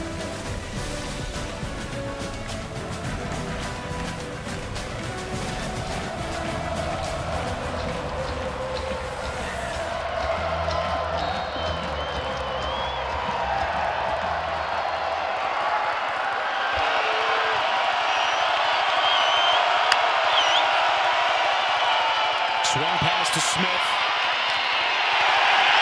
1-yard gain. As night has fallen and this game has tightened, Dowdy-Ficklin Stadium has come alive. And a 24-24 game as we near the end of the 3rd quarter. Boy, if I'm Memphis, I sure would like to see them run the ball on 1st down. It's a tie game. The last drive, they take a shot on 1st down. It puts you behind the sticks. Both their ball carriers are averaging almost 6 yards a carry on the season.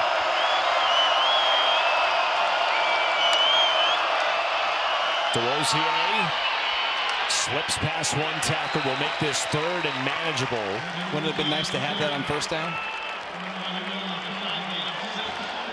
Well, not only have they been very good on the season, but tonight they've been fantastic running the football, averaging 9 yards per carry before that rush by DeRozier.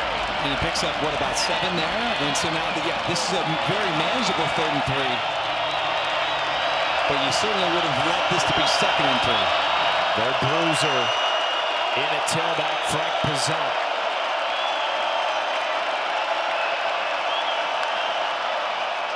Give it to him. Pizzant has a hole. And he is upended out across the 45-yard line by Aiden Duncanson. It's going to be a chess match to finish this game as we approach the 4th quarter. This is a great run and really a terrific job. Great seal blocks on the backside by Memphis' offensive line. And then Pizzant does a good job. Does a good job getting outside to pick up the first down. You know, Ryan Silverfield loving this effort on the ground after his team was held to 67 rush yards last week in the loss to Tulane. Tonight, nearly 200. Obviously hard to do when you're playing from behind like that against Tulane. There's Lewis, who's been a part of that rushing attack in the second half. Had a rushing touchdown. He took a shot there. Look at him, man. Lippin coming off the field again. And he's grabbing his wrist. Golly, man.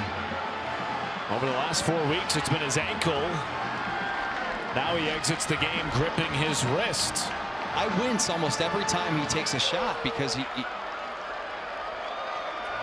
The good news for Ryan Silverfield is with that injury, they can let this wind to the 4th quarter, assess the situation with Lewis in a 24-24 game. We expected a highly competitive matchup in the biggest home conference game in a decade here in Greenville. Tied at 24 as we head to the 4th with playoff implications on the line.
Dowdy-Ficklin Stadium rocking as we enter the fourth quarter. The no quarter flag, which comes from Pirate lore, being hoisted into the air here at Dowdy-Ficklin Stadium. The meaning is take no prisoners. A 24-all football game with Memphis. And American Conference Championship implications, pre-snap penalty. And a false start on the Tigers. False start. Offense, number 70. 5-yard penalty. Second down. That is the first offensive penalty tonight on Memphis. And they've had so many this season, Matt. In fact, they've had 21 false starts this year offensively. And last week, they had 16 self-inflicted wounds in 11 drives. Second and 11, three-man rush. Gets home. Down goes Lewis. Zion Wilson. First sack for ECU. And you're going to have a personal foul on the play after the play, Matt.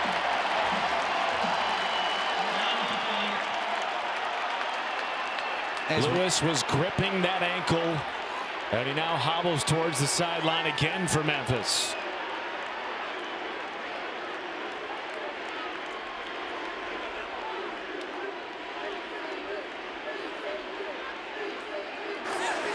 After the play was over, unsportsmanlike conduct. Offense, 78. That's his first unsportsmanlike conduct foul of the game. That 15-yard penalty be enforced from the dead ball spot. The down counts. It will be third down. It was Travis Burke, the right tackle, after the sack, which just adds insult to injury here. I mean, he's working there against Lampley, right? 9. You can see Bellew holding that left ankle.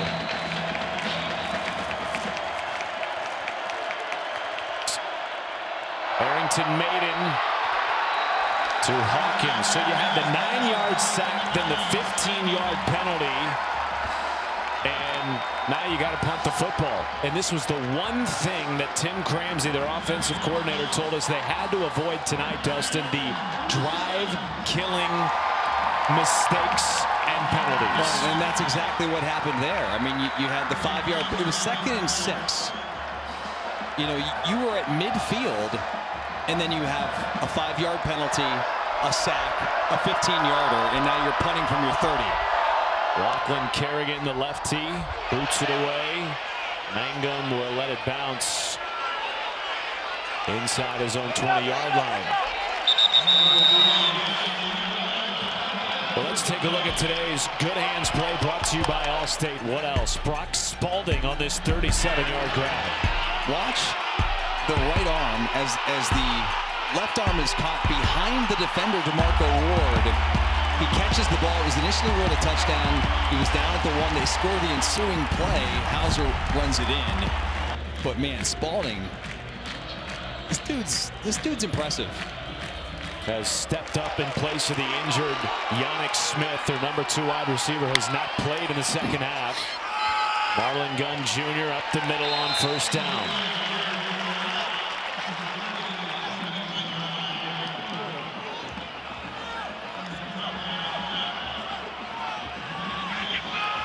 East Carolina trailed by a touchdown at halftime.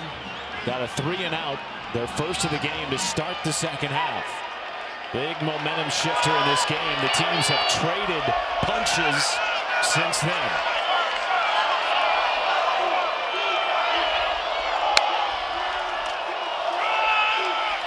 Back to Gunn.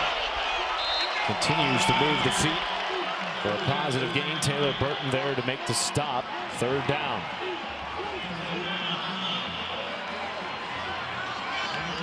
I would not be surprised if they decide to put the ball in the air here.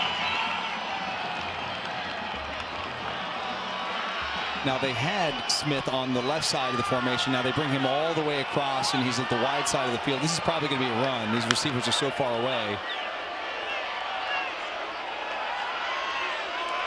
Memphis showing pressure. 5 on the play clock. Fake it to Gunn. Hauser rolls. Looked for Spalding. Contact and no flags. And the ECU sideline cannot believe it.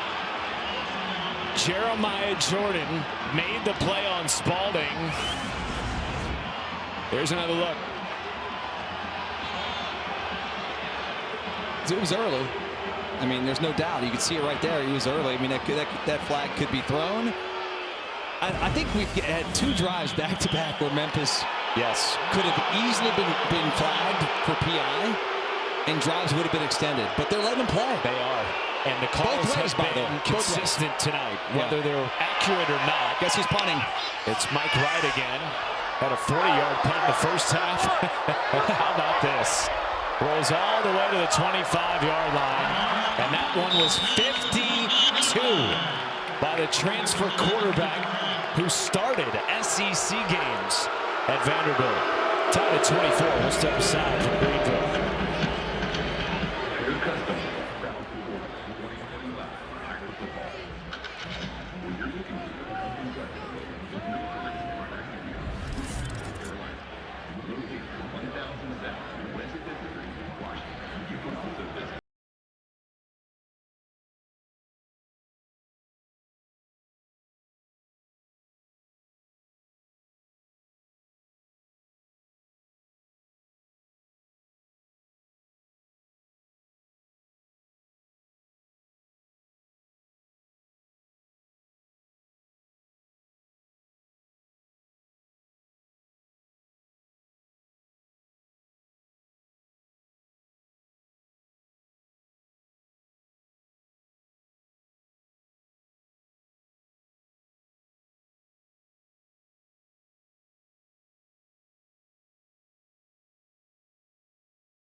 Introducing SportsCenter for you, personalized every single day.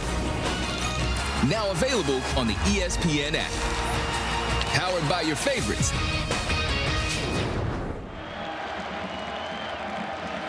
Back in Greenville, where both offenses looked really good to start the second half. We've had 4 combined punts in a row.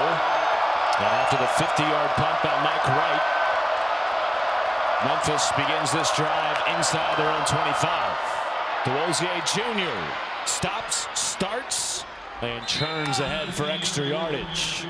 It's pretty incredible there that they were just able to get DeWosier past Raheem Craig, who blitzed off the right side.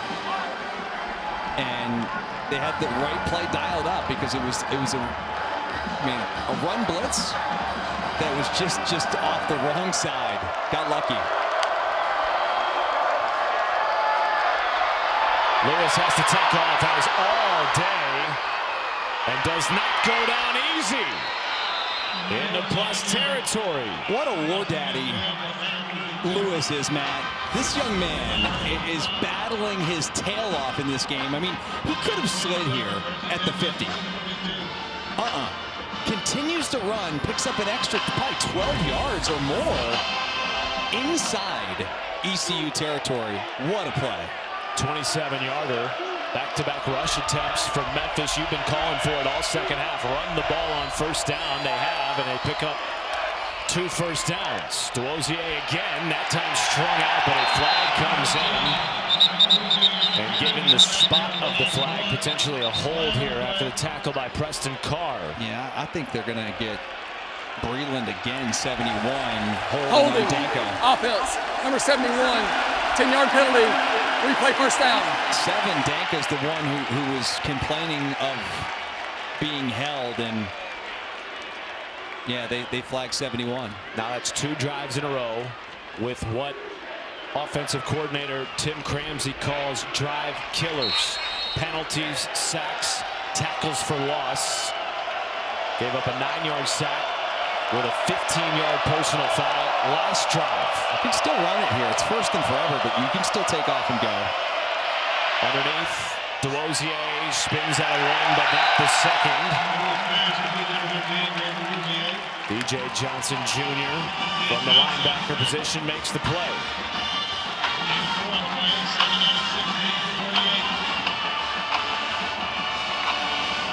You got your Cheez-Its ready?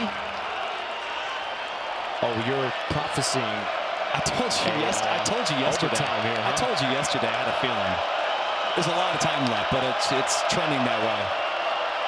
Their last 2 meetings have gone to overtime, including a quadruple overtime thriller here in 2022. Dustin Fox was on the call. ECU with the upset that time. Lewis fumbled to Wilson goes down. Second sack of the game. Zion Wilson.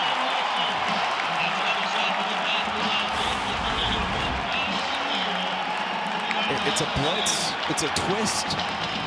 Julian Davis twists around, and that is what allows the pocket to collapse.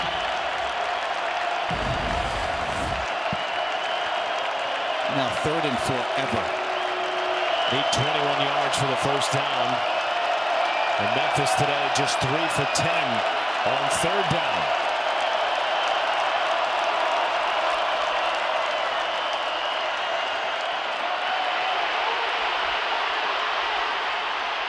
Lewis, long throw. It was caught near the sticks. Wow. What do you think about going for it here for Memphis? I mean, it's only going to be about a yard or 2 short. Braham does a tremendous job. He was double covered from the top down, but when it goes into that scramble mode, when Lewis gets outside the pocket, you've got the deep guys run short, short guys go deep, and Braham was on a deep route, so he ends up coming back towards Lewis smartly, and watch this. Gets a foot in, actually gets both feet in bounds right near the line to gain. Great effort. Now 4th and 1.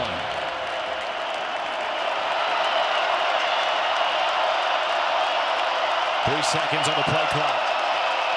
Memphis did not get it off, but I believe a timeout may have come in first, and indeed it did. Prior to the delay of game, timeout, Memphis, that's their first. It'll be 30 seconds. Now, the first thing I would do here, if I'm Memphis, you got a timeout to talk about this. So you got B. Lou on the sidelines, you got your guys, and you know Cramsey's going to be able to communicate some things here. Is you got to hard count these guys. You know, 4th and 1, you try to get a freebie, and then after that hard count, you run whatever you're going to do. I'm going for this no matter what. If I'm Memphis. And how heartbreaking would it be if you convert this and go down and score a touchdown when you just had them, you know, in second in Asheville? 19-yard catch by Cortez Braham. He's been fantastic despite the bracket coverage all night by Josh Aldridge. And this East Carolina defense has 8 catches for 61 yards. 4th and 2. Ball at the 34. Memphis has to get to the 32-yard line to extend the drive.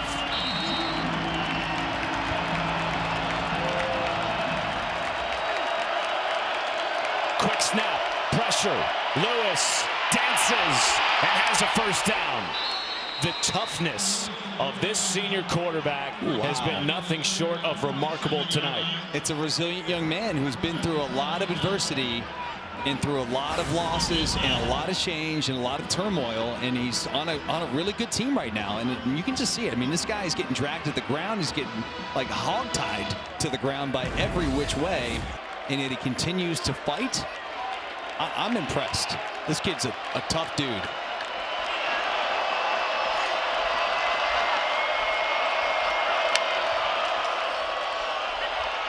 Rosier Jr. is put down by Riddle.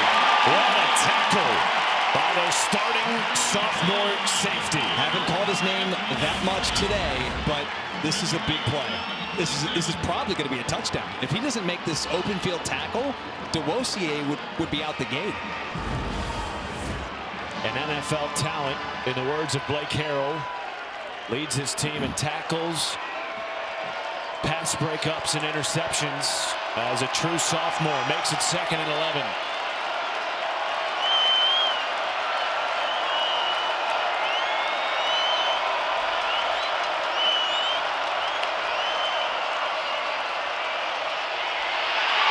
Pass is caught despite the contact. Marcelo Bussey, a 5th-year senior from Junction City, Kansas. Heck of a catch by Bussey. Unbelievable. I mean, he's in tight coverage. Damian Wilson tends all over. I mean, he's grabbing him, and that could have been a flag right there. But the concentration by Bussey to bring that ball in was just tremendous. First catch of the game. Makes it 3rd and 7.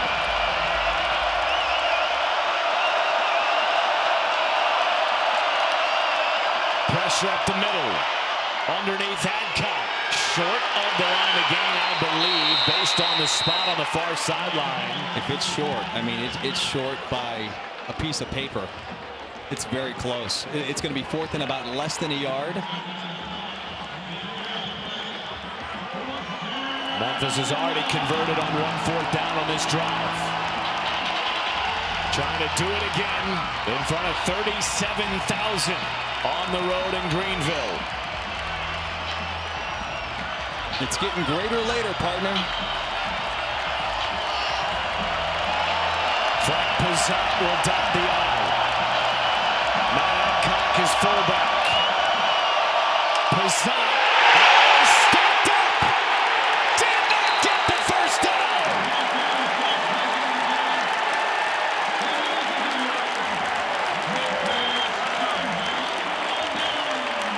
Ryan Rosebro with the stop.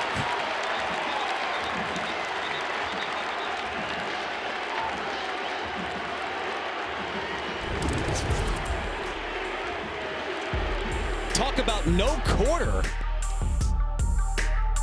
They're getting it done.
4th down stop for ECU's defense. Keeps this game tied at 24. Less than 6 minutes to go in Greenville as we take a look now at our Fansville College Football Update, brought to you by Dr. Pepper.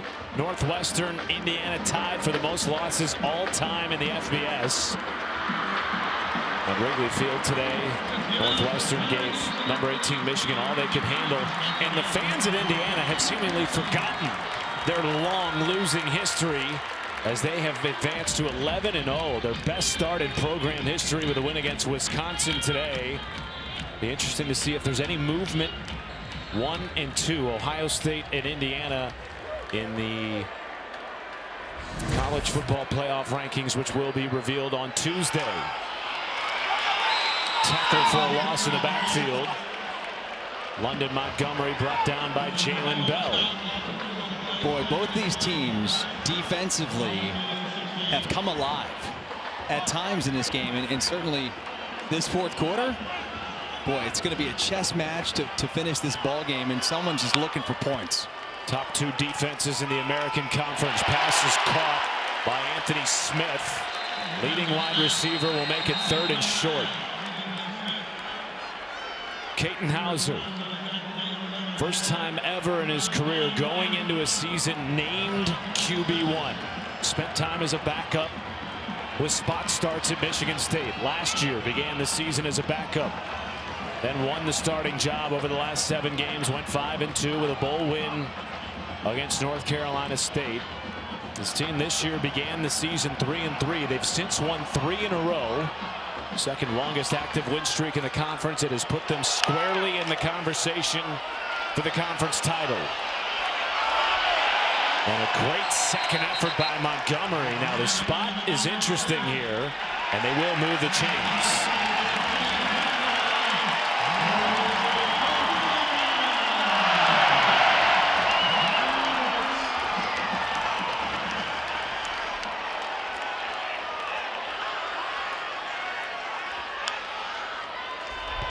Pressure. Hauser lost the football.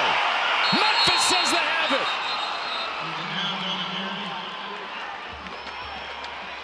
Tiger football. First turnover of the game. And the Tigers win it back in plus territory. What a call. It was a fumble recovered by the defense. The blitz off the edge got home, and then it was Whitlow, I think, that got the ball out. Russo was the blitzer, the Will Backer, number 6. Everett Russo. And then, of course, 99 Puda Walker may be the one who was in there. He got on the football. Yeah, he did. Puda Walker ends up with the football in Memphis. Just like that. Gets the football back. Matt, that turnover that they've been so looking for desperately. And remember, they don't win if they don't get a turnover on defense. Lewis keeps, bounces it outside. What a run by Brennan Lewis, who did not attempt a rush in the first half. Jordan Hankins told us we will not win this game if we do not turn the ball over. They had a pick in the 3rd quarter that got called back because of a pass interference.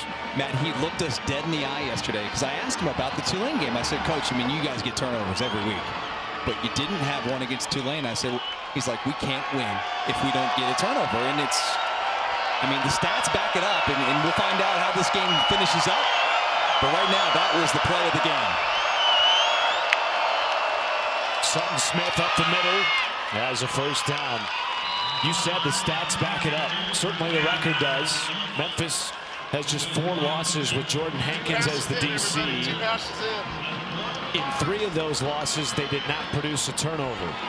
The one loss they had where they had 2 turnovers was the shocking upset on the road, which we called 4 weeks ago at UAB, that really put this team in a position where they are still outside looking in.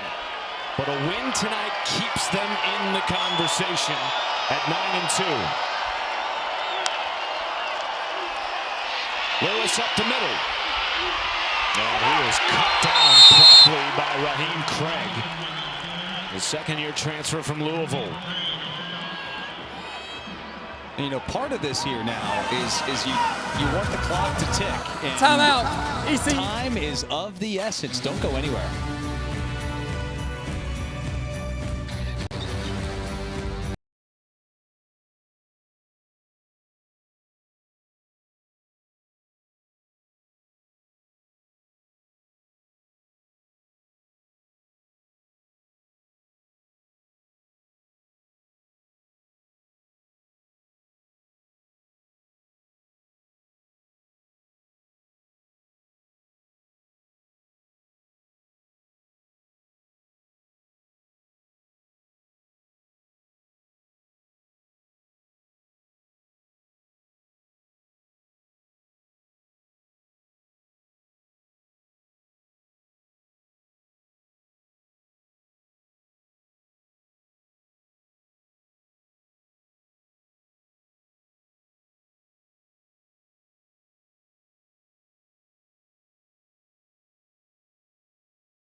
To Greenville after the timeout by East Carolina.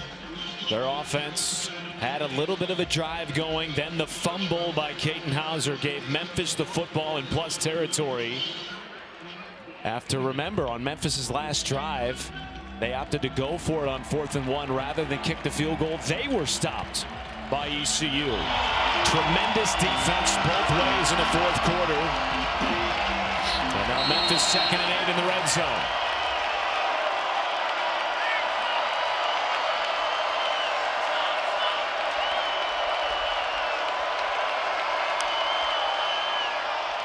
On the ground, Smith could not wiggle free. A TFL in the 5th of the game. Tegan Wilk made the stop, and it's 3rd and 10. Timeout. ECU.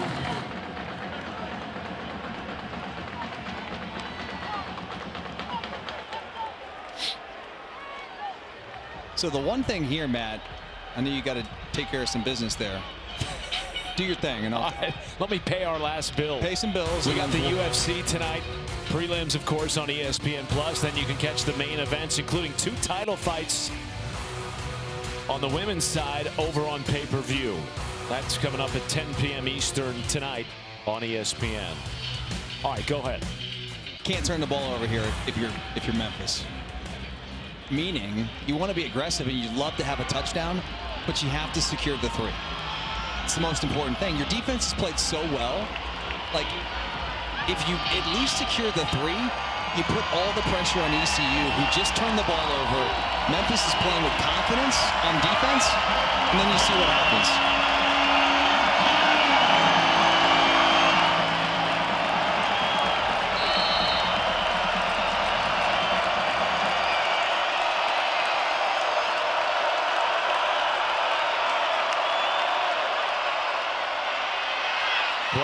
reception and floated to the back of the end zone.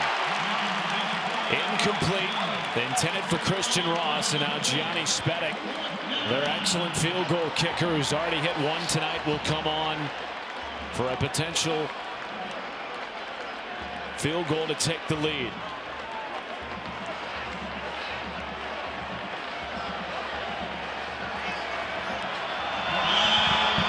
From the right hash, a 30-yarder.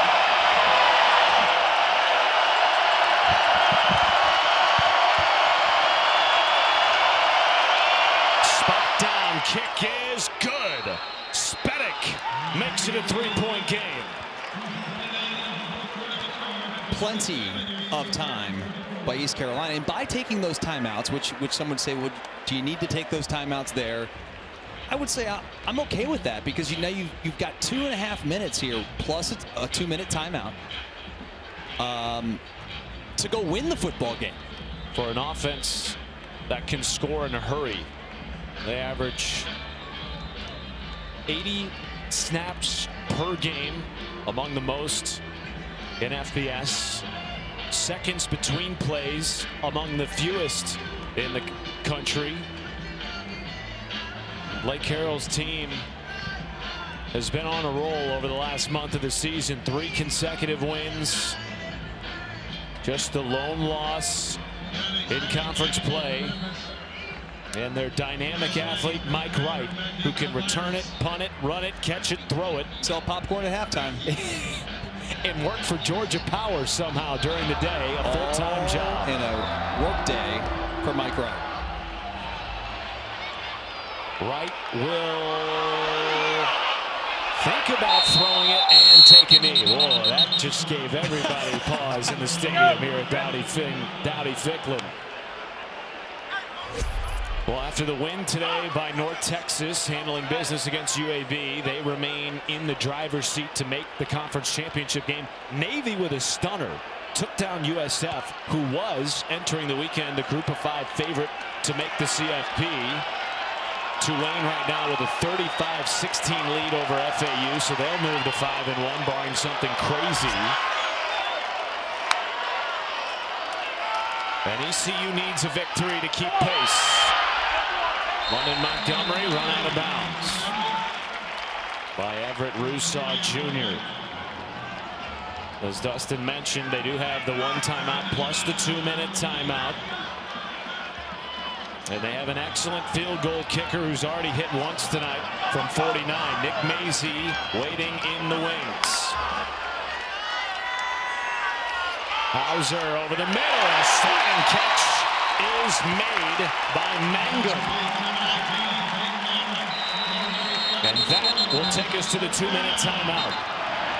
East Carolina's 2-minute timeout. Win streak, the second longest active win streak in the conference. Nick Mazie ready for a potential game-tying field goal if called upon. Down 3 against Memphis.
heck of a game, and it's lived up to the billing as the biggest home conference game in the last decade here in Greenville.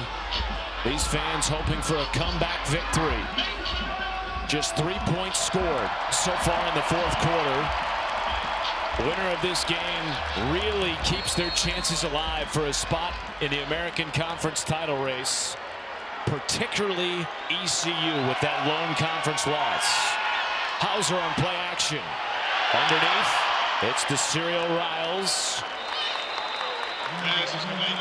Still the one timeout left for ECU. They really just have to get to that 40-yard line to feel comfortable with a potential game-tying kick by Nick Mazie. Comfortable at the 40? I think you mean the 30, partner. There's Anthony Smith, and he is now inside field goal range. Now they're getting close. Now they can, I don't want to say take their time, but not quite the sense of urgency you had to have. Up the middle, it's London Montgomery. Mazie has hit from 52 in his career, but coaches told us he's hit from 60. Matt, in practices and scrimmages. They're not thinking about that right now. They're thinking about scoring a touchdown. They're thinking about winning this game walk-off style. Hauser takes a shot to the end zone. Mangum makes the catch! Touchdown, Pirates!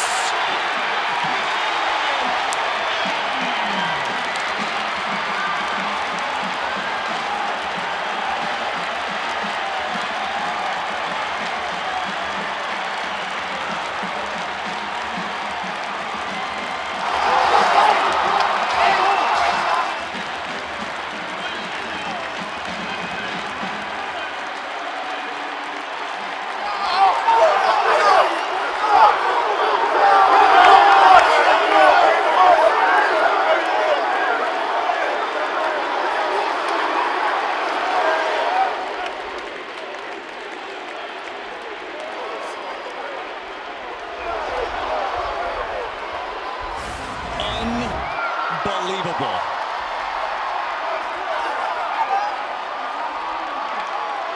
Mangrum, did he get the football? I do not know how you would overturn that. Jeremiah Jordan had like pretty ridiculously good coverage. In fact, he has his arm in between the hands and arm of Mangrum, which makes it that much more of an impressive catch, that he's got an arm already in between. Like I'm just blown away. What a throw by Hauser. And as it stands, Peyton Mangrum's first career touchdown. Now, does it survive the ground? To me there, it doesn't look like there's clear and obvious evidence that it doesn't. And the call on the field is a touchdown. The ball can move a little if he still maintains possession of it, which I don't know, man. I always go back to like when you were kids and you played outside, you knew what a catch was, and like we wouldn't be overturning that in the backyard.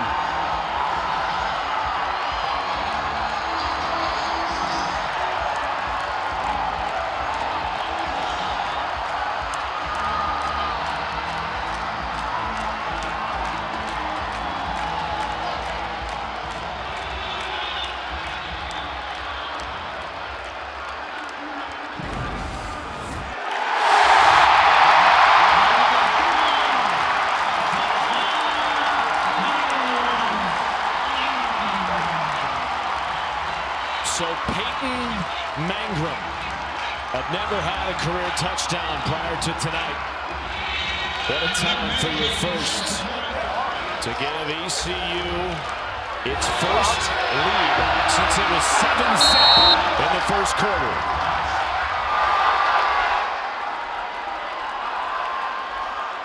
Nick Mazie to make it a 4-point game.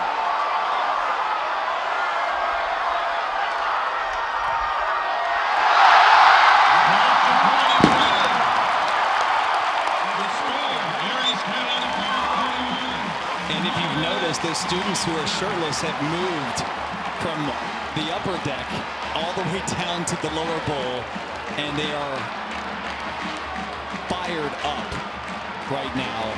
It's a great atmosphere, and what a catch. I mean, you think about, Peyton Ingram played 4 years, Matt, at South Carolina. I mean, he could have been a part of that today. Instead, he potentially has a game-winning touchdown catch here for a winning team. I don't know why South Carolina caught a stray. I'm sorry. When you give up a 27-point lead. I just know that those fans are probably so frustrated.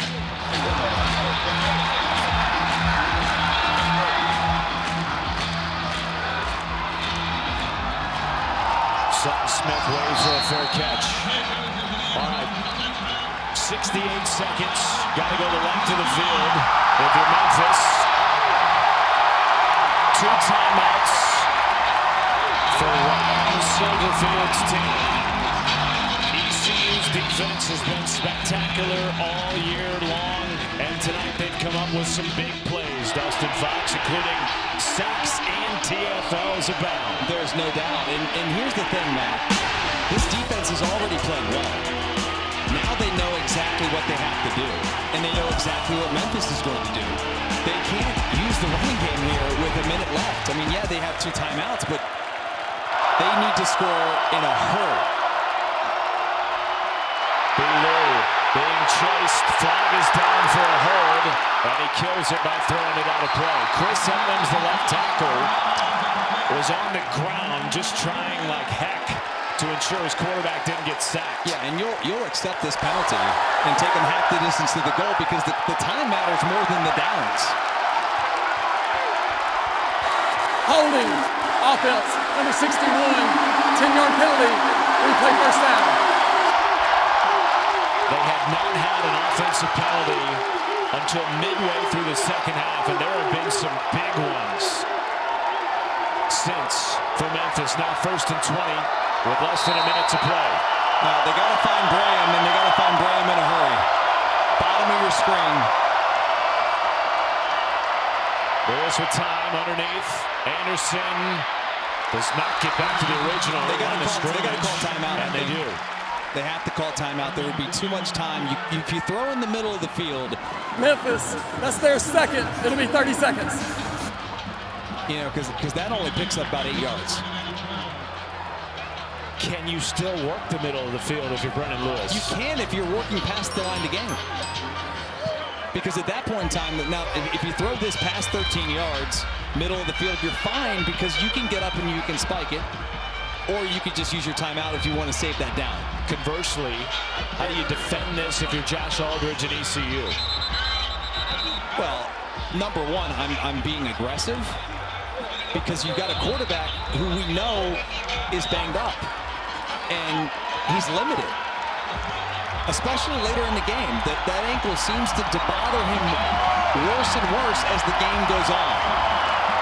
So that's where this defense is really going to pin their ears back here. And, defensive coordinator Aldridge is going to dial up some pressure. Not here, they just bring 3. Lewis underneath. Anderson's got to get out of bounds. He did not. That's a mistake. Huge mistake. And they're not going to call a timeout here. They have to call timeout. That's a mistake. This is a big mistake to not call timeout. Taking away. 3rd and 8. What are they doing? Lewis, nowhere to go. Got to get rid of it. And he gets out of bounds with a positive gain. So 4th down, they save the timeout. 24 seconds left in the game. That cost him about 20 seconds. Anderson, it just seems lost his awareness of time and place. And now the game comes down to this. 4 yards to extend the game for Memphis.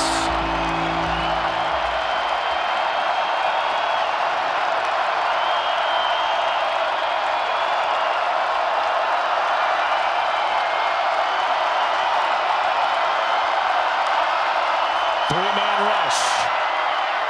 Lewis caught by Brand for a first down.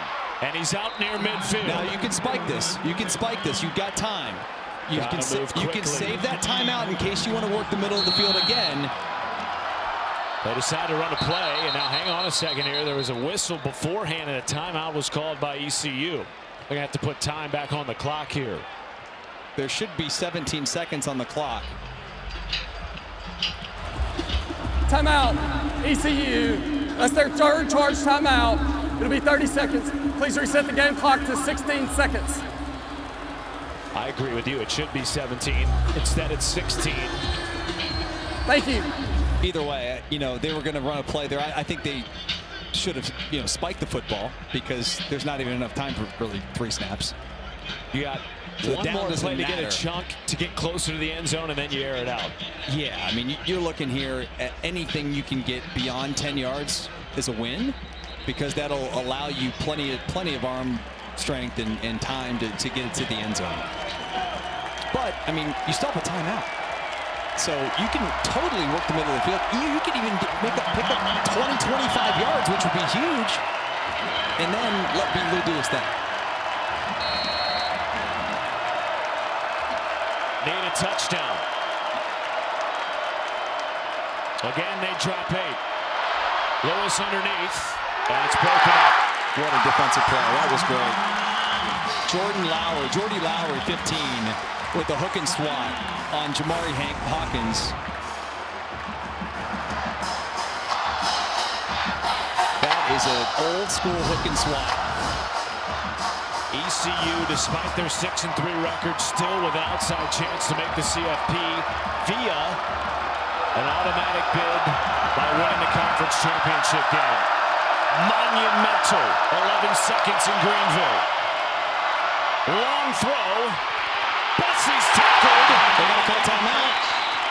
JoJo Jean with the stop, and the final timeout is burned by Ryan Silverfield. Timeout, Memphis. I just don't get these play calls here. You know, you're going to the sideline for a minimal gain, and it's taking so much time. And then these guys are just fighting to try to get out of bounds, which takes more time. With that timeout in your pocket, which they didn't call, it at least allowed you to work the middle of the field. So now this is it. I mean, this is. I mean, unless you get something quick to the sideline, Matt, but it's got to be super quick, and you 1,000% have to get out of bounds. I don't think I'd risk it to gain, what, 5 yards maybe? This would be the last play of the game for me, and I'm taking a shot to the end zone. And if you're ECU, from their standpoint, they got 4 guys on the goal line, and it's sort of like volleyball out there. You need these guys to knock the ball down. You want to spike it to the ground as hard as you can.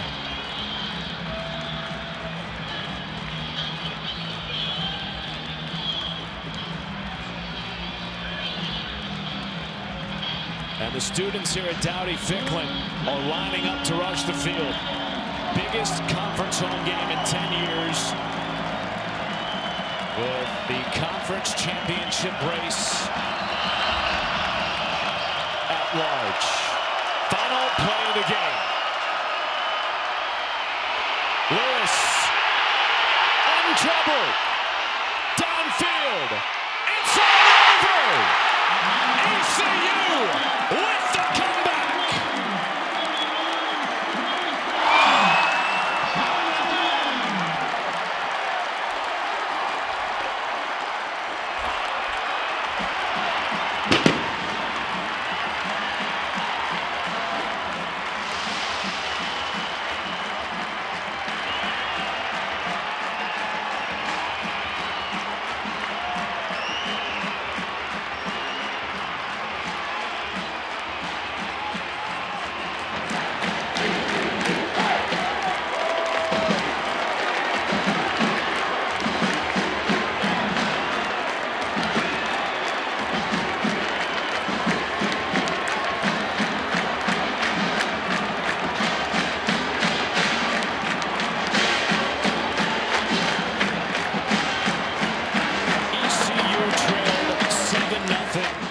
rather led 7-0 early in this game.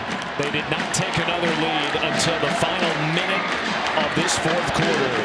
And this game lived up to the hype. And because of this win, Dustin Fox, the East Carolina Pirates stay in the hunt for a title spot. Gonna need a little help, but it's doable. ECU sits at 5-1 atop the conference with Navy, North Texas, and Tulane. And when you look at what ECU has lying in front of them, they've got a trip to San Antonio and then a trip to FAU. Both games are winnable, but probably need a little bit of help. Not probably, definitely need a little help. But they got to take care of their own business first. But man, what a game! Like, both teams probably deserve to win this game because they played their butts off. Especially Brendan Lewis, who I thought showed tremendous toughness. Hit after hit after hit. And then Hauser, who has the fumble, and then he comes back. I mean, just so many great stories. We got to get to Jacksonville State and Kennesaw State, but man, what a game we had in Greenville. One for the Edges. Everyone around town told us the biggest conference home game in 10 years. Lived up to the billing. ECU with the dub for our entire crew. Dustin Fox, Matt Schumacher, good night from Greenville.